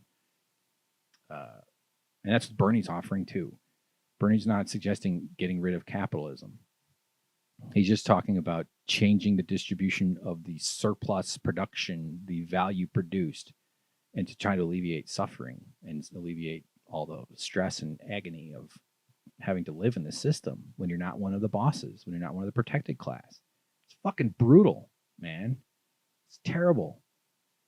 And the rich people aren't, meaning the bosses, they're not happy either. It's not working for them. They're all miserable working so much. It's just like the whole thing is out of whack. It's topsy-turvy. We need to unturvy that tops, okay? That's all we're trying to do. And what the hell? What the fuck is that? Oh, so again, this is armchair psychology. I don't know. I would describe myself as having high emotional intelligence. That's why I was a pretty good clickbait writer. I've marinated in a lot of my own emotions most of my life. I'm a highly empathic person. I don't mean that in that like dating app kind of way, but like if I see some people fighting, I'll be like upset for hours. You know, like I'm a mirror to people. Like if you're cold around me, I'll be cold. Like if you're warm, I'll be like, I'm just kind of like a highly, you know, just sort of really dialed in. Like I like my radar antenna for emotions are sort of probably a little bit more sensitive than most people's, because everything exists on a gradient. Some people are completely turned off. I'm like way too turned on to it all. And it's like, oh God, give me a break. I can't do it. So that's why I kind of go at this sort of system. I sort of try to combine this kind of engineering brain I have with this emotional brain and sort of look at it from a systems and emotional system. And that's a lot of how I analyze things. So to take this with a big grain of salt. All right, I don't know what the fuck I'm saying. It could be all of this bullshit. I think that there's kind of this, what I've observed, and I imagine you'll agree, that the way generations, which themselves is a fungible concept because there's sort of a gradient and sort of an intensity overlap. There's a peak and a valley and a peak and a valley, and we do draw lines of demarcation around these, and we call that a generation. It's not that accurate, but it's usually kind of surrounding massive events, wars, or income statuses, or, you know, like the baby boomers, the Vietnam era. They're kind of same. I don't know. But the point is, the phenomenon that I think you'll agree with is that older folks get locked in their ways more than younger people. It's just a natural human thing. You get into your 40s and 50s, you've figured out how to keep yourself alive, you're paying your bills, you're doing your thing, and you don't question your beliefs as much. You don't look for new information as much, depending on where you fall on that like tolerance for novelty and that welcomeness of new experience and stuff like that. So over time, older generations are propelled into their later years, and then they're exposed to younger generations, and they look back and they see stuff that they don't understand, and it feels weird and it feels scary to them. And this has been happening since time immemorial. I don't know. But people, you know, back in my day, we didn't hold hands until the wedding night, you know, when these weird social standards about stuff. And then over time, premarital sex becomes more accepted. I think we all agree premarital sex is pretty fucking awesome. I like pre and post-marital. The during phase, not interested. Nope. I will have sex with single women and divorcees. Okay? And married women. Oh man, this is not relevant. So there's a stickiness to kind of your attitudes and your feelings and stuff like that. And Cenk's not immune to that. And I'm not immune to that. It seems obvious to me, I think partially too, because I was sort of born on the cusp of everything, almost in weird ways. Like I was late 1970s. So I grew up before the internet, but I was still in a formative period, like the 90s when I was in my teen years and stuff.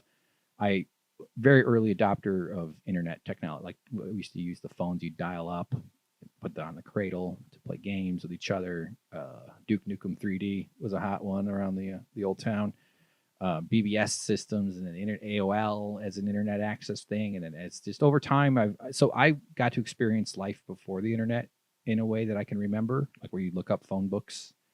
You'd have a phone book and you actually needed to find somebody. You opened up the phone book and looked up their name. They used to just put everybody's name and phone number in a big book and leave it outside everybody's house. Can you imagine that nowadays? That's just bonkers. And the transition into touchscreen phones and then camera phones. And I think after camera phones became a thing, I think that's a massive cultural shift, because suddenly everybody's a producer, everybody's filming things. And I think that's one thing we're reeling from right now. We're all exposed to way too much videos and information, of which I'm a willing and unwilling participant, as is evidenced by this stupid fucking podcast I'm doing right now. So there was a cusp there that I got to sort of experience in terms of a generational thing.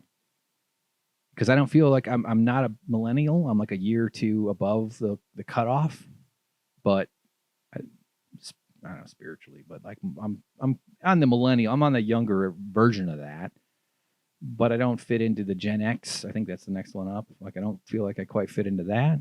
I don't know. I just feel like I'm sort of in a strange position to sort of look from the valley of the generations at both, at the different sides, and see this as a phenomenon that's happening. And one reason it's been clarified lately, God, I'm really just fucking rambling here, aren't I? Thanks for listening. This is how I do the podcast. I have a bunch of videos prepared I was going to play, but I'm not doing that. Maybe I'll do 2 episodes. Fuck. Okay. One thing I'm experiencing now that I'm getting older, okay, I've had a gray hair quite a long time, is I look back or look down at, not down, but I look at the younger generations, the 20-year-olds, the teenage. I don't pay a lot of attention to teen culture. It'd be weird if I like those people that know where all the high schools are. Like that's fucking crazy. I don't, but I detect things that make me a little uncomfortable as an older, just based on the era in which I was marinated, in which I was stewed and brought up into the world. I'm pretty open to new ideas and new experiences. And I think when you kind of pull back from this and you sort of like ascend above the wave pool of generations, you can sort of see the waves crashing being the death of those people. So boomers, sorry, you're pretty much on the sand right now. And not to say I hope boomers die, but the sooner we get rid of boomers from government, the fucking better. How many more of these goddamn Nancy Pelosi's and Lindsey Grahams are we going to have to deal with? I mean, my God, these people have been in power my entire life. It's disgusting. Newt Gingrich. Guy's going to need a second coffin for the size of his head. You ever see that thing? It's just like if like the Lego factory got struck by gamma rays. So we're above the wave pool, and you can see the different generations sort of blending into each other, and the peaks and the crests of them all, the peaks and the valleys. And when I look back, and I'm saying this with love, because I'm open to it, and I want to learn, and I'm curious, and I have a truly patient kind of mentality about humans, because I see humans as simply an animal doing its best in the environment in which it exists. That's everybody. It's not much more complicated than that. There's genetic, there's environmental, and there's random factors that influence outcomes. It's pretty much that simple. So I don't blame anybody younger than me for being a little confusing to me. They're also trapped in their generation. It's going to happen to them. They're on their own wave. And to be specific, the gender pronoun thing. He, she, they, their, he, all the different ones. I don't quite get it. And I'm not saying it was a judgment of anybody who does. I'm saying it as someone who hasn't. And partially this is because I'm very privileged as a white man from the Midwest. Not that being the Midwest makes it much different, but I don't have to challenge that because I am blessed with the kind of default identity that the culture has propped up for so long. So this is not something in my life that has created enough incentive for me for this to be an issue that I had to look into that closely. And nor am I exposed to it via my peer group, because people my age, or I'm mostly friends with people somewhat younger than me, because of comedy, basically. And but generally that's hasn't had to be interrogated. But I don't see anything wrong. I don't see anything painful or anything weird. It doesn't intuitively hit my sense of how the world makes sense based on how I was taught the world makes sense. But it's starting to, like the whole notion of gender being a construct. I kind of see it. I kind of get the idea. I don't think that we're no one is suggesting that there's no such thing as a biological differences between a typical man and a typical woman. Clearly there are, and that's not bad either. But in terms of a gender identity, there's a gradient within masculinity and to femininity, and it's almost dumb to like keep it locked into that framework, those two poles, like a binary sun system. There's a lot more, there's a gradient there that it's more fluid, and it can be different for different people. And this is all the reason I can't really articulate it all that well is because this is a concept that's recently started to make sense to me. And I welcome it. I'm glad for it. Let's learn. Let's advance this stuff. Because if anything's been proven true, it's that the beliefs of the past are often wrong. We're trapped in the dark ages in terms of mental health and psychology and understanding and actually knowing what's going on with the brain. And so many of the ways like shame and guilt are maintained as these forces that we all have to overcome based on our upbringing or our cultural exposures and our religious exposures and all this stuff. So there's nothing wrong with kind of like taking things that seem sacrosanct, like one man and one woman, and then looking at it from a terms of, okay, I can see that man and that man aren't the same type of man. That woman and that woman aren't the same type. There's a gradient that connects between them all. And I'm all right, cool. I'm in. Let's do it. Like that's one of them. Emojis. I don't fucking get emojis. I try. Been doing a little flirty texting with somebody. You get into the emoji. It's kind of fun. You get little pictures. You know, I put a dragon, eggplant. I was doing some online dating years back. Here I go, years back story.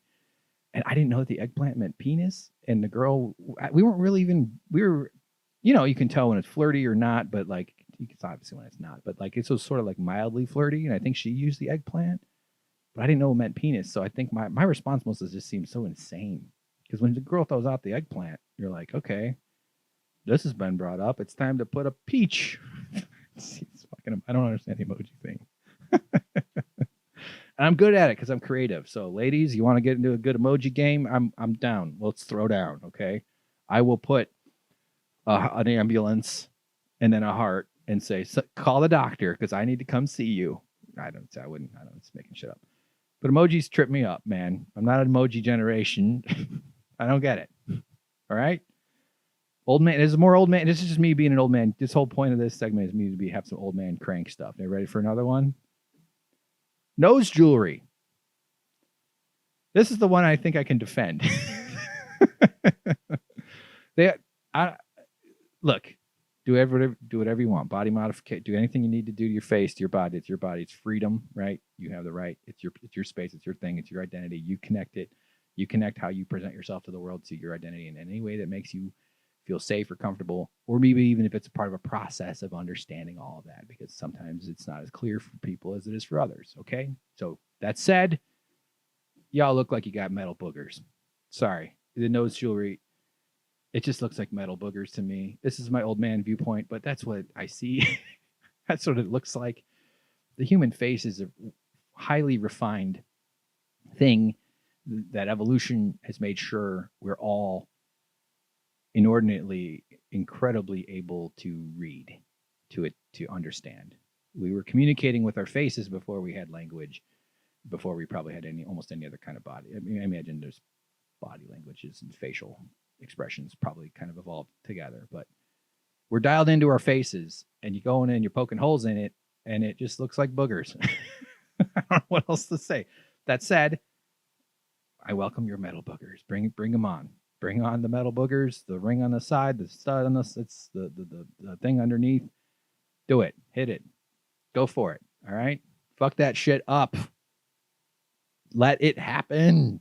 Okay, so what is this? How does any of this relate to what the hell I'm talking about? I hope this makes sense. I honestly. But I think that this pivot point here that I think TYT is kind of facing in some way is similar to this generational tension. And Cenk still embraces the capitalistic mindset. And I can't just make a demand that he no longer believes his beliefs. That doesn't make sense. It wouldn't work anyway. So I think there's some of the stubbornness, though, comes from this, and it's been obscured, a truth. I don't like to use the word truth, really, but like something that he might not be seeing. Maybe he is. I could be wrong. So again, here, Cenk's lawyers, pass this message along, okay? The future is already here. The future is,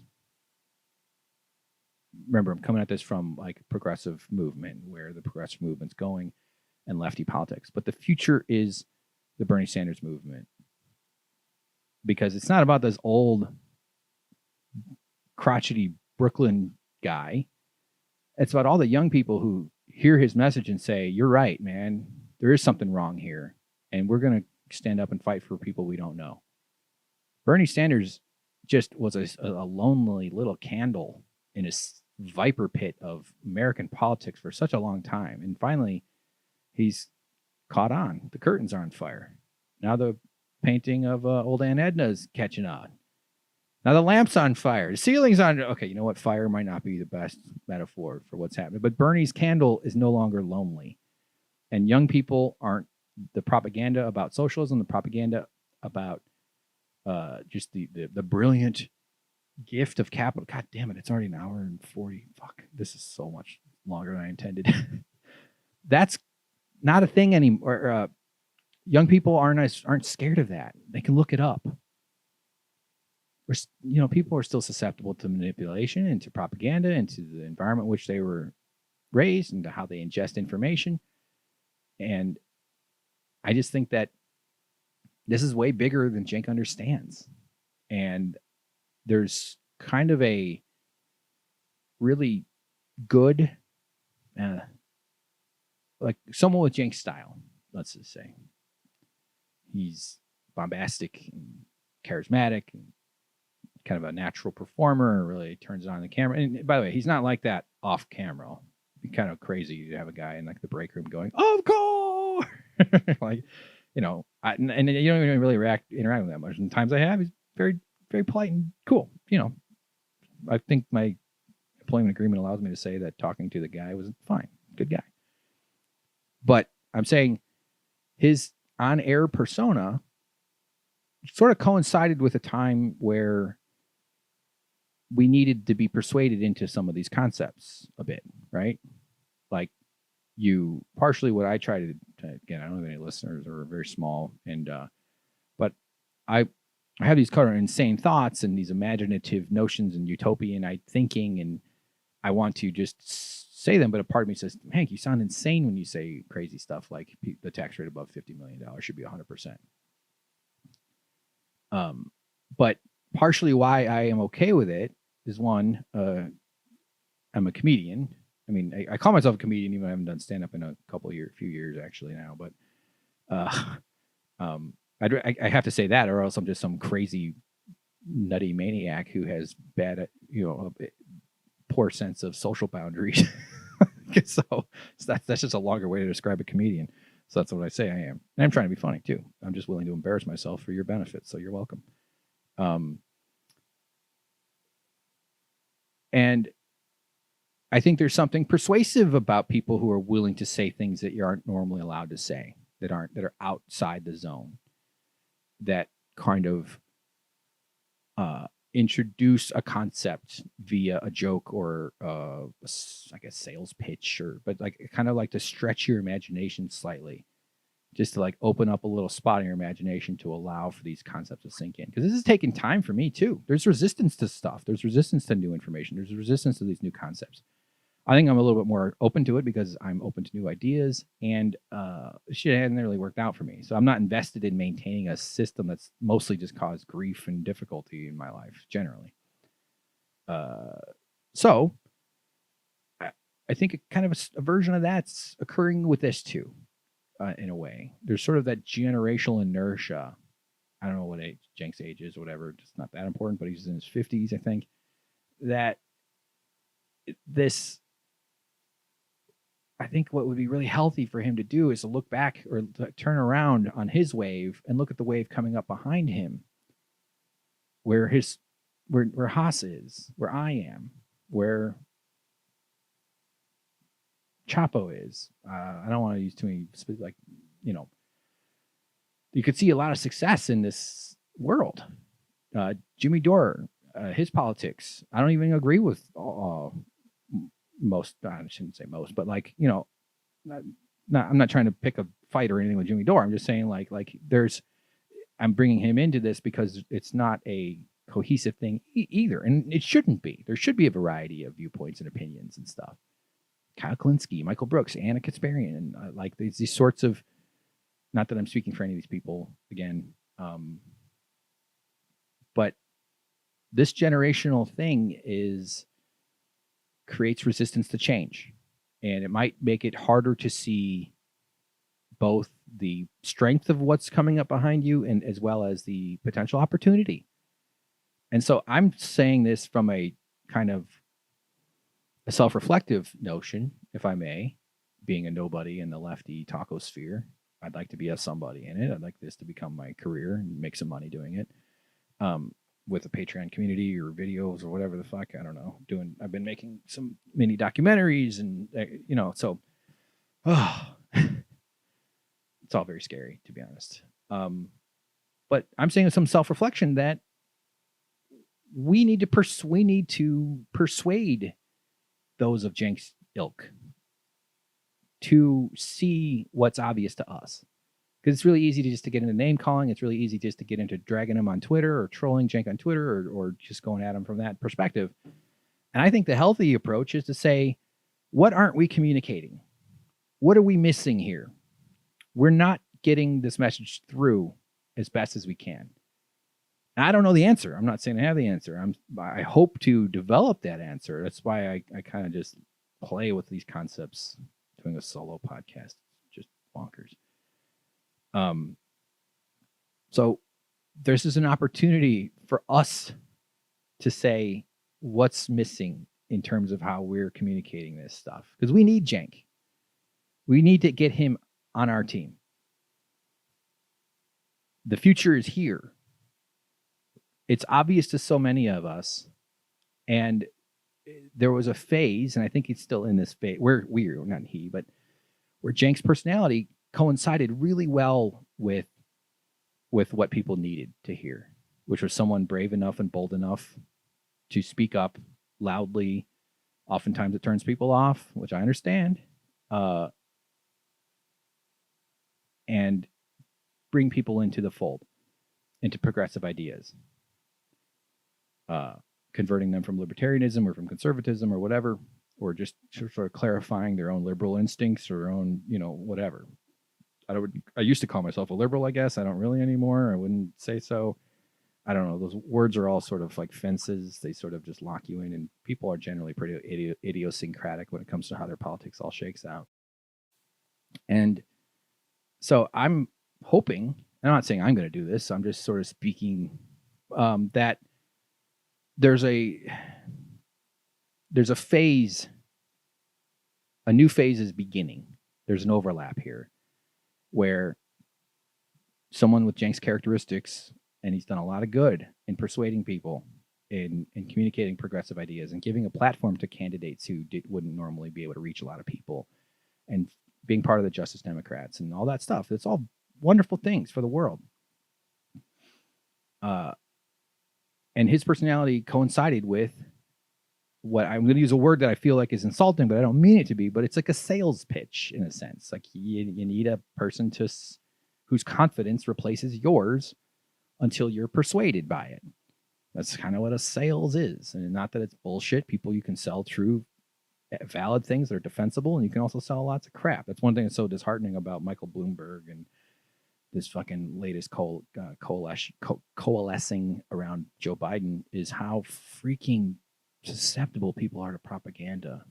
God, it works. Advertising is such a gross industry. It's so gross.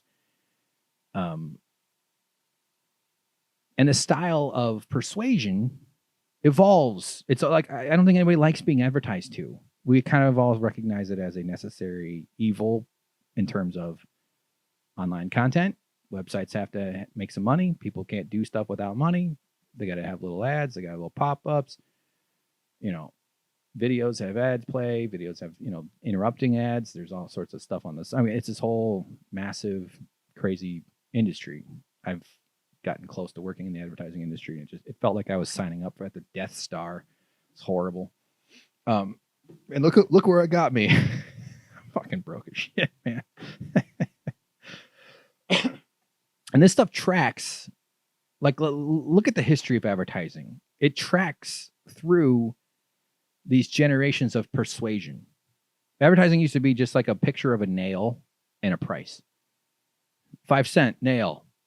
You'll have a house for your cow and living on the prairie, or I don't know, And then it became marketing, or it became more of a style. Graphic designs became involved. Edward Bernays and the sort of movement to, manipulate the way people feel about their goods. And over the years, advertising has gone from being a little bit more straightforward to marketing, and then into the 80s and the 90s, and it became less and less about the product's features, but more and more about the lifestyle and the emotional factors and the associated cultural conditioning that comes with advertising. And it's become, but it's almost like there's an arms race between the proprietors of advertising and the receivers of it, which is the market, which is us regular rubes, as people that are influenced by it. And this has been going on a long time, but it's become more and more of a profession, is product placement. The Reese's Pieces from E.T. was like a big thing. M&M's famously turned it down, and it's such a hit movie that it was actually Reese's Pieces. And like, oh boy, but you wish you were M&M's, or bet M&M's is feeling pretty shitty about that. It's like, yeah, we like, they're just fucking corporations trying to sell you a different style of sugar, But product placement over time becomes more and more built into the system, built into the way these things, movies are produced and TV shows are produced, and advertising is necessarily adapts to the resistances that form. And you had just direct salesmen. And what do we have now? Where are we at now? I think these techniques kind of wear off, meaning like the over time, it becomes less effective on the population as a whole. I almost said body politic. Man, that's how you know you're a real douche. I'll probably say that in the next episode. Who knows? We're at the point where marketers, salespeople are now called influencers. They're not even selling anymore. They're not marketing. They're not even pitching. They're not trying to persuade. They're influencing. It's a term. People call themselves that. It's wizardry in a way. It's sort of a type of, the word itself kind of reveals the sinisterness of it in a way, but it's not necessarily the system. I'd say is what's sinister, not any individual per se. And I think that Cenk's style is more of a salesman. He's not an influencer. You know what I mean? Like influencer also comes with it this notion that or that you were raised. So I think it's more younger people than older folks that in this technology modality, social media and internet and phone and video, everything being videotaped. Has there been a single fight in a school that has gone unrecorded? Not that this really has anything with influencing, but I'm so glad I got to go through like my younger years without phones and that stuff. Man, what a strange thing to do to children's brains. So now we're in the influencer phase. And how many more degrees of this process are we going to tolerate?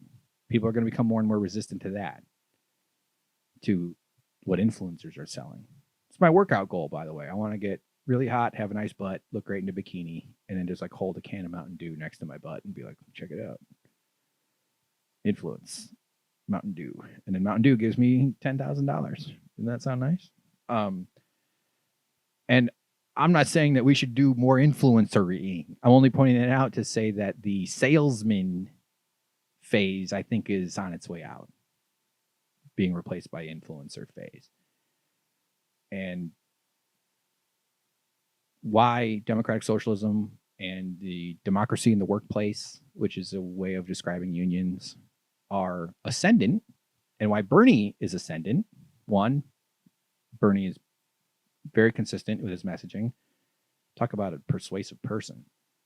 Motherfucker's just been sitting there saying the same shit over and over and over, and enough people hear it and they go, yeah, I'm in. I'll talk about more about that later. So it's not an accident that the Bernie movement and the people that he is inspiring and the people who are waking up to this and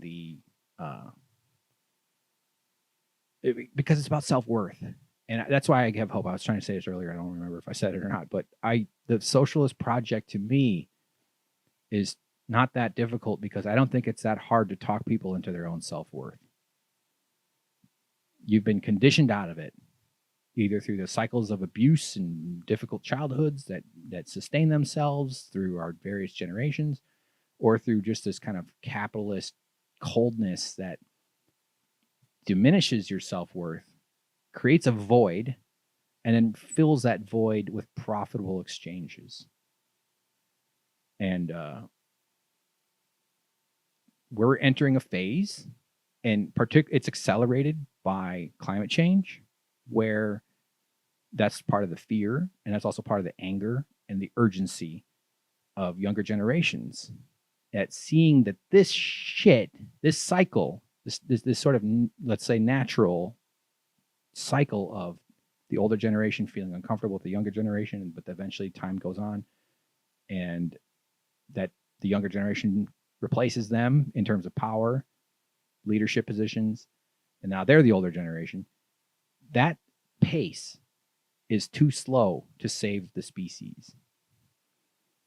Climate change is this ticking bomb, and we're not sure exactly how it's going to go down. I think extinction, if it happens, will be a few hundred years, but it's going to cause incredible disruption. It already has caused immense amounts of damage. We've got one thing that scares me. There's so many different things. The permafrost melting, blah, blah, blah, is the early flowering and early budding of plants when it's like a super warm stretch in January, and then all the plants spend their energy starting up their leaf cycle, and then another cold snap hits in February and kills them off. Now the plants have to find energy to use, and they're only supposed to do that once a year. There's all kinds of agriculture, there's food disruption, whatever. You come on. I mean, I'm not here to teach that right now, but that clock is faster than the generational turnover that we need to save ourselves from this problem, because the older generations aren't adapting quick enough, and it's not their fault. And I'm just speaking to this in this context because I think that that's kind of what's going on here. In a way, I think that there's the salesman phase is over, or not over. It's ending. We still need persuasive personalities. We still need people who are comfortable on camera, people who can get the word out. I mean, the right's doing this. That's the other thing too, is like, it's not just one trajectory. This is that bending towards justice that Martin Luther King spoke about. And it always bends towards liberalism and leftism. It's never like, we've restricted rights and made it harder for people of different skin color to get by. That's the justice. That's the arc of justice we're looking for. That's not it. That's the wrong side of history. It's not that hard to reject conservatism. I think it's just a matter of the size of your in-group and the size of your out-group. And my in-group is the entire planet. Okay? That's my hippie.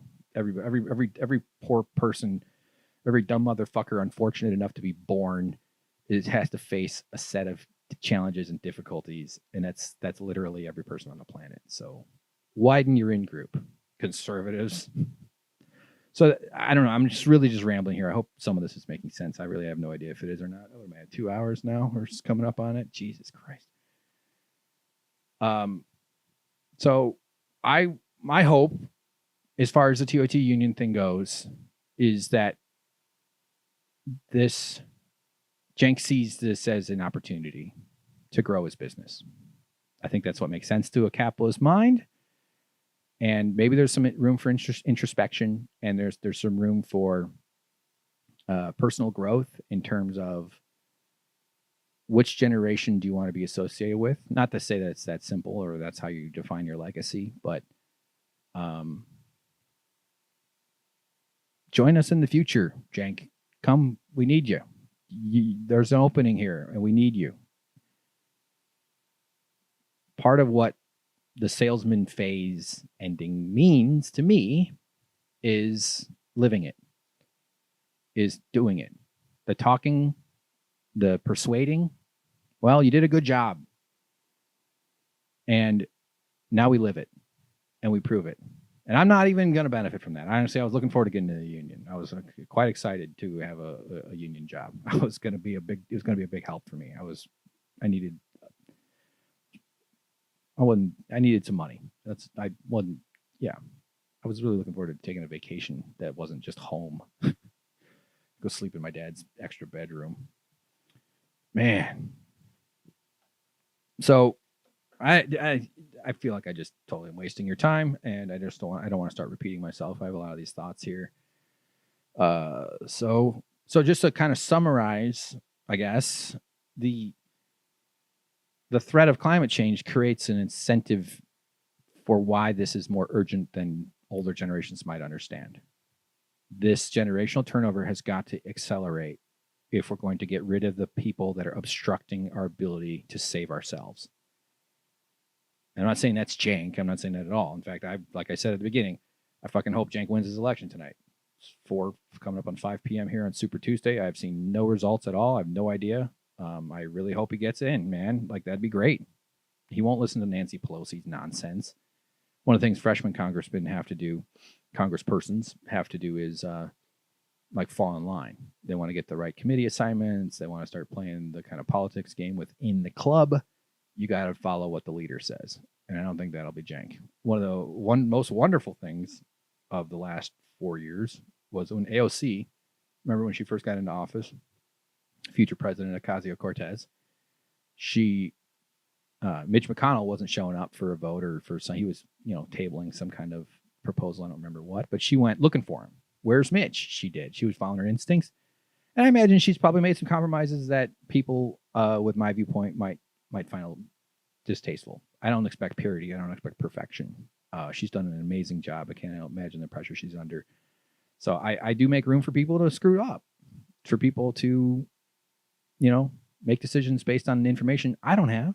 And I don't like that argument overall when people just say, they know stuff you don't know. But I'm just thinking in terms of whether or not you should, quote unquote, cancel someone because of failing to live up to your purity. I think that's a little ridiculous. But I was so inspired. I remember when she was doing that, because that was what you do not do in Congress. And she even went into Nancy Pelosi. There was a sit-in in Nancy Pelosi's office, and she went into that and spoke to the people, encouraged them.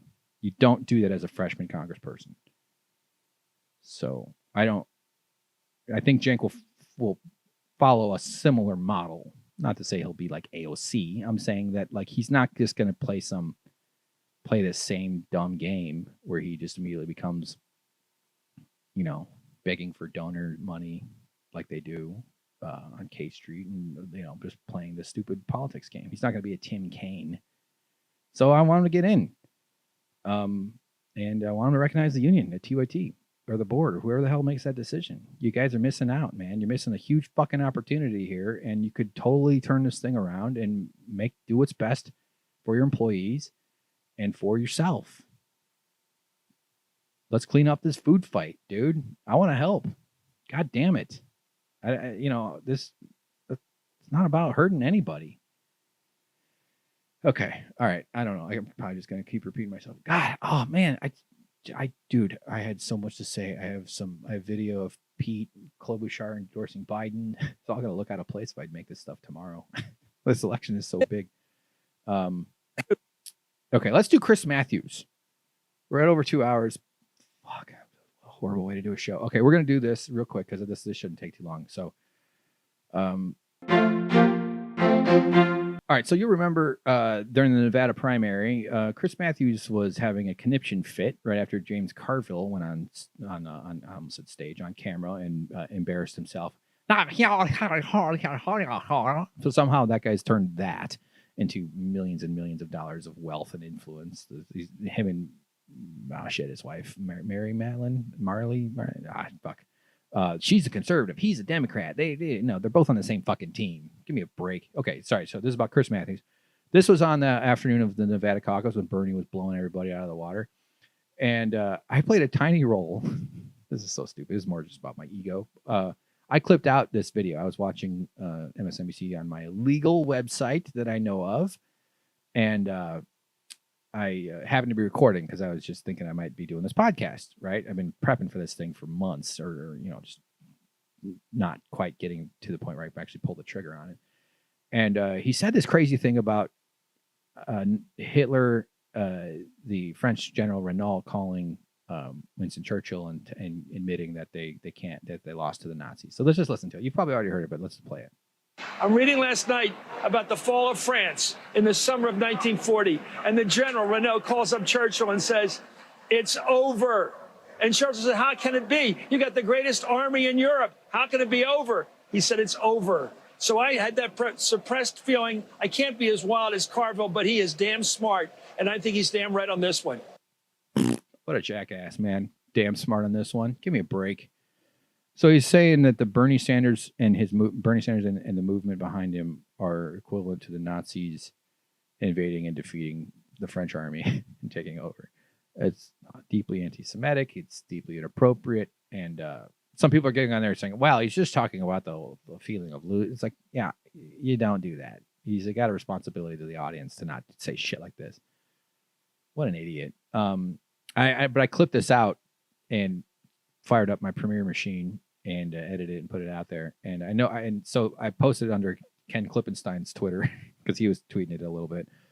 And I posted on my own Twitter. It didn't get any traction, which nothing really ever. I mean, I don't have anywhere near a reach. And then I suddenly saw like the clip I had clipped out showing up on a bunch of other people's. Now other people would have found this without me. It's not like I did anything, but it just was funny because I picked the opening frame, which is that right there. And if you're watching this on YouTube, you'll see it.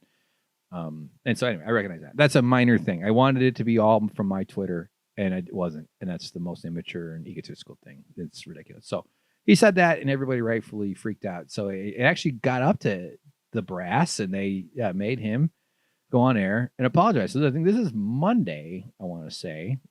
No, Twitter today. Whatever. He says this, I don't know the date, but this was this is last week, right? Because Nevada was over a week ago. So this is his, what we call an apology. Before getting into tonight's news, I want to say something quite important and personal. As I watched the one-sided results of Saturday's Democratic caucus in Nevada, I reached for an historical analogy and used a bad one.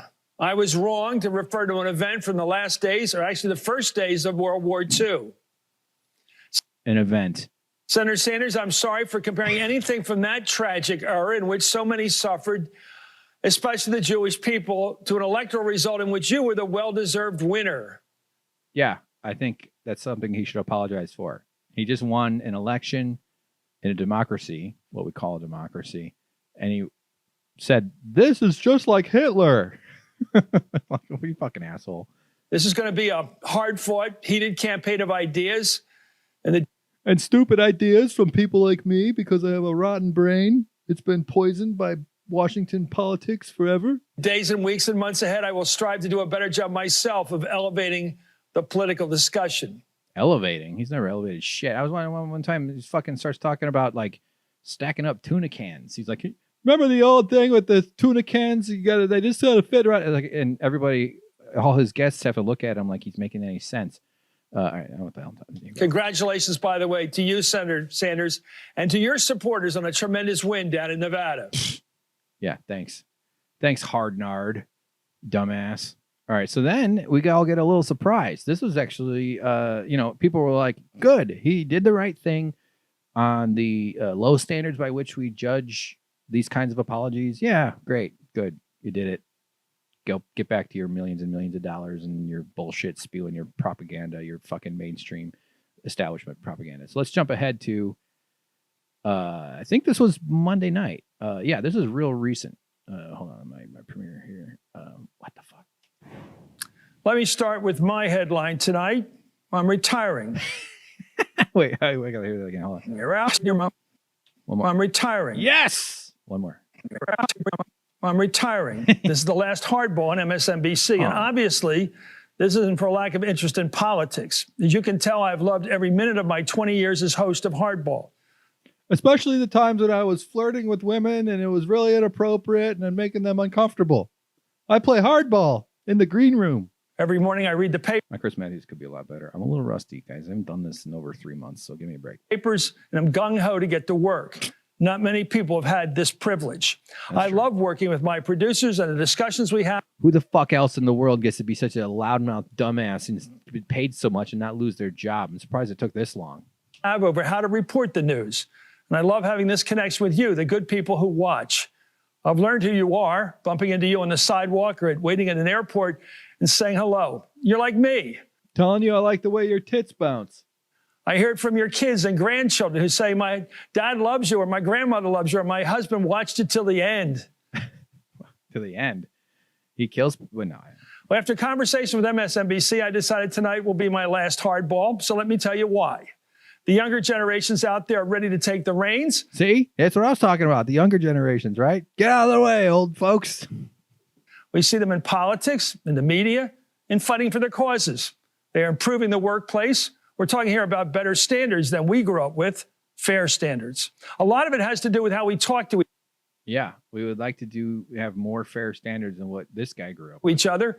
Compliments on a woman's appearance that some men, including me, might have once incorrectly thought were okay. See, the fact that he volunteered that in his goodbye means there's other stuff. I have a story that came out recently in GQ about somebody who named him being inappropriate, but like that means there's got to be more than that. Otherwise, he wouldn't volunteer it. This is what you do when you're doing damage control. We're never okay. Not then and certainly not today. And for making such comments in the past, I'm sorry. I'm very proud of the work I've done here. He didn't apologize for all the horrible politics he said.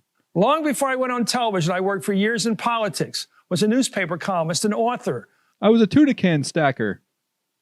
Made 20 cents, 20 shillings a crate on the tuna can mills. Okay, all right. Keep going with the video, Hank. I'm working on another book. I'll continue to write and talk about politics and cheer on my producers and crew here in Washington and New York and my MSNBC colleagues. They will continue to produce great journalism in the years ahead. And for those of you who have gotten into the habit of watching Hardball every night, I hope you're going to miss me because I'm going to miss you. But remembering Humphrey Bogart and Casablanca, we'll always have Hardball. Yeah, we'll always have hardball. Shut the fuck up. So of course he quotes some old movie, Humphrey Bogart. I know it's not. See, I'm in that middle where I heard all the older people around me always talked about that old fucking movies and stuff, but I don't have any idea what's in that stuff. I was a Teenage Mutant Ninja Turtle kid. So let's not say goodbye, but till we meet again. Cowabunga. Till we meet again. Yeah, he's gonna sell books. He's gonna do speaking. He's gonna be a guest on a bunch of fucking shows. Nothing is changing. We're weird. The good thing is we're rid of this kind of bizarre, stupid ideology that he spews out. He's a volcano of buffoonery and confidence that has no business. He's like the confidence epidemic started with this guy. No, it's not true. It started before him. But there he goes. Sayonara, stupid ass. So let's see. So this is a story in GQ that was posted by Laura Bassett. Now, she, if you read some of the piece, you go through it, you'll see in 2017, this is further down in the piece, but she says, 2017, I wrote a personal essay about a much older married cable news host who inappropriately flirted with me in the makeup room a few times before he went live on his show. What, it's not okay to compliment you on your beautiful gams? Not allowed to say I'd like you to squeeze my head like a nutcracker between those pristine thighs? Not okay to say I have a hard nard? I treat my head like a walnut? Yeah, ladies, when you're squatting on a dude, give him a chance to breathe. Let him wear a snorkel. See, now I'm being the guy, right? Went live on his show, making me noticeably uncomfortable on air. I was afraid to name him at the time for fear of retaliation from the network. I'm not anymore. It was Chris Mathews in 2016, right before I had to go on his show and talk about sexual assault allegations against Donald Trump. Mathews looked over at me in the makeup chair next to him and said, "Why haven't I fallen in love with you yet?" That's okay. So don't do that. I don't think she showed up there to be hit on by this fucker. Okay. All right. So next, this is continuing. When I laughed nervously and said nothing, he followed up. He followed up to the makeup artist. Keep putting makeup on her. I'll fall in love with her. Okay. All right. Another time, he stood between me and the mirror and complimented the red dress I was wearing for the segment. Are you going out tonight? He asked. Man, I really messed up my Chris Mathews impression on that one, right? Now, I'm sure it's getting old. I'm not going to keep doing it. I said I didn't know, and he said again to the makeup artist, make sure you wipe this off her face after the show. We don't want her up. We don't make her up so some guy at a bar can look at her like this.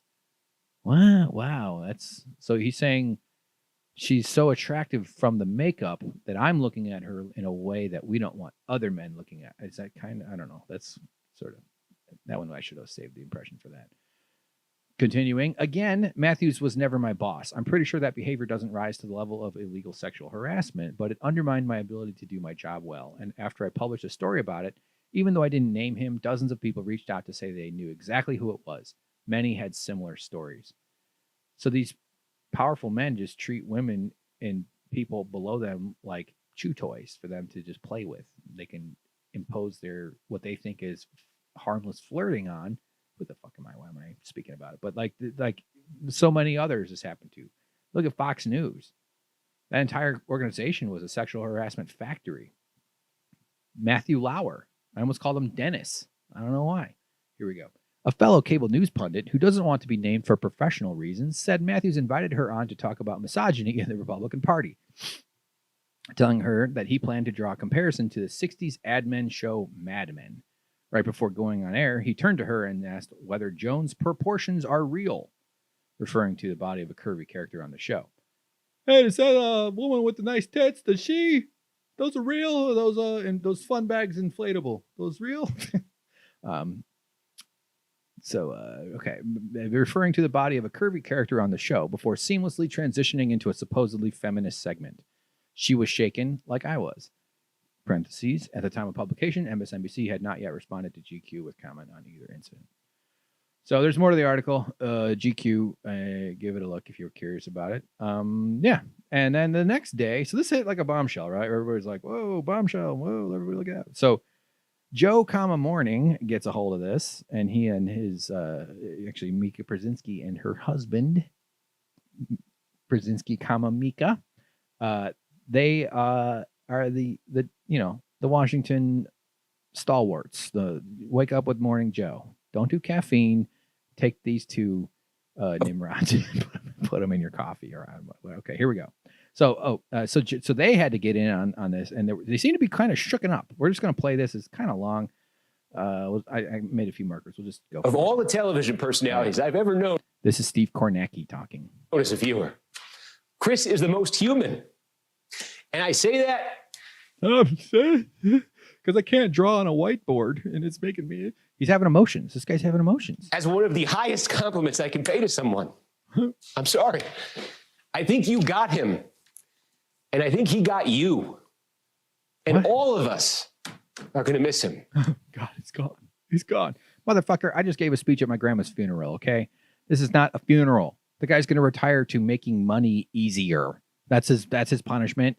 Abject luxury status and an easier job for more money, books and speeches. Listen to this. I mean, Kornacki's obnoxious. Miss him. Oh, yep. A little more. And I think he got you.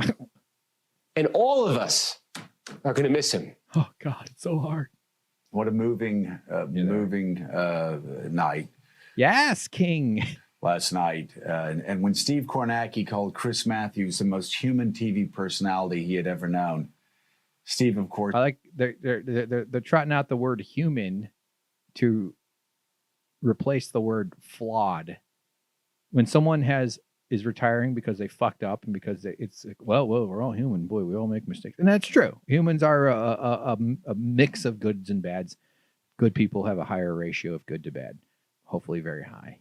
But human said that was meant as his highest compliment. People were acting like he died. And it should have been, because, Chris didn't measure his words. He was a man without guile. You knew what Chris believed. He believed in tuna can stacking And why he believed it. because stacking tuna cans. I don't know. Okay.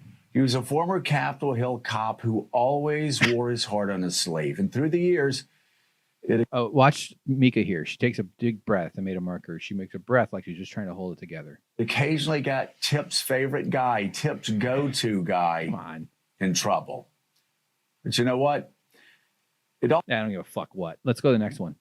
Oh yeah, no, I did give a fuck what. Sorry, hold on. Let's back up here. Sorry. It also made Chris Mathews a beloved figure and made his show Hardball a political institution that I think, more than any other show over the past quarter century, defined our political times. All too human? Yeah, I guess so. But Okay, we gotta go with that one. Guys. yeah, well, I was thinking, I mean, All too human? Actually, he was above human. He was Dr. Manhattan, but with sexual harassment. Huge blue penis, but not proportionally huge. Actually, quite just about in line with a man of that size. 300-foot penis, 12-foot. 300-foot man. Okay, okay. all too human? Yeah, I guess so. But those of us still playing or reporting on the hardball of politics could stand a bit more of this humanity these days. Even if it's sometimes Sometimes you just gotta take this inappropriate flirting and sexual harassment because it's humanity. reveals our flaws, exposes our weaknesses, and yes, even shows our blind spots. And pays them millions and millions and millions of dollars in enormous status and privilege and luxury. That's that's the kind of gratitude we should all show to this man for revealing that you're flawed. You fucking audience that we have no respect for. We detest every single person listening to this because we're pretending like Chris Mathews had anywhere near the kind of character that regular. I don't know what I'm saying. All right. So they're all upset. Let's jump ahead to a marker. Steve Kornacki at the big board, thank he you is. for what you said about Chris last night. No, appreciate that, Joe. And your words right there, I think you just fleshed out what I was trying to get at with Chris. It'd be funny when he moved his arms, he like knocked someone over. So I only pointed this out because it's 6:30 a.m. and Kornacki, I think, filled in for Hardball the day before, which is evening. So this guy's working a lot. He's going to show. I guess it is like major election season, so he's going to have a long day on Super Tuesday, which is right now. So I don't know. Kornacki I would have defended him until the night of the New Hampshire primary when he was on there spewing this bullshit where they were showing Bernie's 2016 results compared to Hillary and making it seem like that's a valid way to compare an 8-person race to a 2-person race. Oh, Bernie didn't have anywhere near the amount of support he did last time. Is Bernie didn't, and he was doing that. This guy's supposed to be like this sort of impartial data guy. He's just sort of like if the R coefficient came to life because he does all the stats and stuff, and they josh him for it. But no, he's just as much as one of these messengers as the other. The Nazis had to have accountants too, and that's an inappropriate comparison. And I take it back, and I'm sorry, and I'm retiring to sell books for millions of dollars. And that's the word. I was just trying to think of what to say on the air, and there's the word that just kept coming back to me over and over again: human. And Flawed, piece of shit. Okay, fuck this. All right, another human, and one of the good ones. Yeah, it's not even 12 hours after his resignation. 4 minutes in, we'll let the woman talk. I'm sort of still processing what has happened, reading a lot. But I'm sad. Chris's passion and joy was infectious, as we've all said, and it was backed up by a political gut that was unmatched in our world. And she should have said, like, you should see Joe's gut. It's horrible. Got a tattoo of the what's that movie with Vin Diesel? Not Pitch Black. Triple X. Joe has a tramp stamp on his front. Triple X right below his belly button down there in the V Valley. you can't imitate that. You can't replace that. You can't replace that. And he shared that with us every night. And as a woman, I want to say this. I loved working with Chris Mathews. Okay. I really enjoyed being his colleague. And I understand. She's just grateful she was never his guest. And the important changes around this so-called cancel culture They're important, they're hard, they're painful, and in many cases, they are necessary.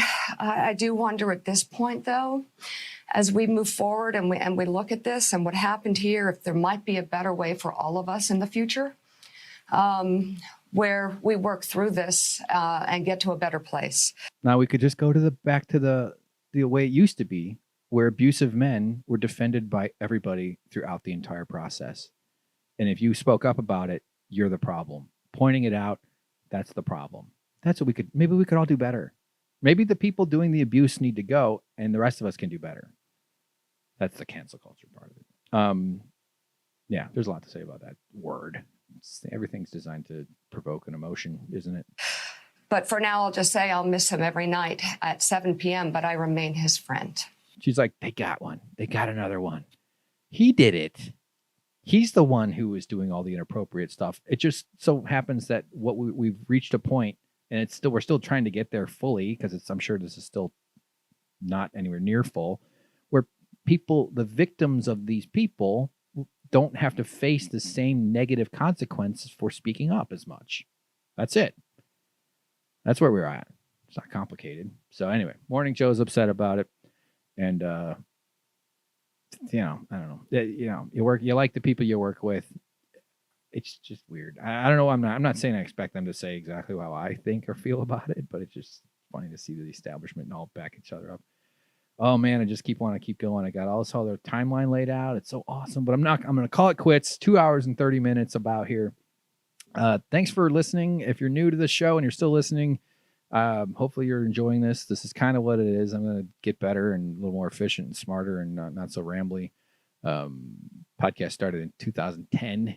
I've done quite a lot of shows. I built a little audience on my channel, Suck Professor, on YouTube, like TV show discussions, and we don't do anything up there anymore. I did an animated news thing for a while. Lots of video game stuff there too. So I have had some experience and a little bit of what you'd say call success. We had a small Patreon community for a while. We did it because our audience, me and my roommate were the two guys doing it mainly, demanded one. They're like, you need to do a Patreon so we can give you money. And we're like, oh, okay. All right. So we did that for a little while, maintained it, but eventually died off. We just didn't have the wherewithal to keep it going. I also did a show about science called Infinite Clicks, although that one is not even available anymore, so I don't know why I'm mentioning it. But there's still a YouTube channel, Infinite Clicks. Actually, I filmed that at TYT. That was the thing I filmed on. I'd go in on a Sunday with my friend, and we would make little. And Bart was our director, so it was a lot of fun. It was like years ago. But I'm hoping to do this, and I want to raise my profile by providing, I'm going to use a word I hate, good content. I want to do consistent, good, interesting content. I hope the shit I say makes sense. A lot of what I do is sort of just, I have all these sort of what I think are kind of insane thoughts, and I just kind of regurgitate them out. I just kind of open the floodgate and let the stream sort of flow out. And that itself will improve and change, and it'll, it's kind of what I do. Sort of my thing. Eventually, I also want to start producing like explainer videos and animated stuff and doing short clips from this as well, and have a YouTube presence. I don't know if I'm going to put myself on camera or not. I might hit that point eventually. It does make sense. Channels with people on camera tend to do better. But I'm ultimately, though, I'm hoping to be a part of the like lefty taco sphere and maybe help people both get through their own days and maybe learn something along the way or gain something out of it. And that sounds self-aggrandizing. I don't mean to be. So that's where we're at. I love TYT. I really do. I wouldn't have put this much effort, this many years and this much time in my life into it if I didn't, nor would I be speaking up if I didn't see a reason to have hope about where the company's going and what they can do with this union situation. I do have, just to touch real quick back on what I was saying before, is I think that these things that I fight for, democratic socialism and dignity first policies and ending capitalism / drastically reorienting it, hopefully eventually completely replacing it with an entirely different employer-employee type of relationship, which would basically get rid of that relationship into co-ops, is possible. Some of this is we keep fighting. 4-day work week. That one's going to happen because it benefits the bosses, makes them more money. Anyway, all right. I see if I don't stop, I'll just keep going. I appreciate you listening. @Hank_Thompson on Twitter. Let me know what you think, and we will look for you again. Thank you very much. Talk to you soon. And remember, you're fucking worth something. You have worth. You have a lot of inherent human value. So stop letting the bosses steal it. Goodbye.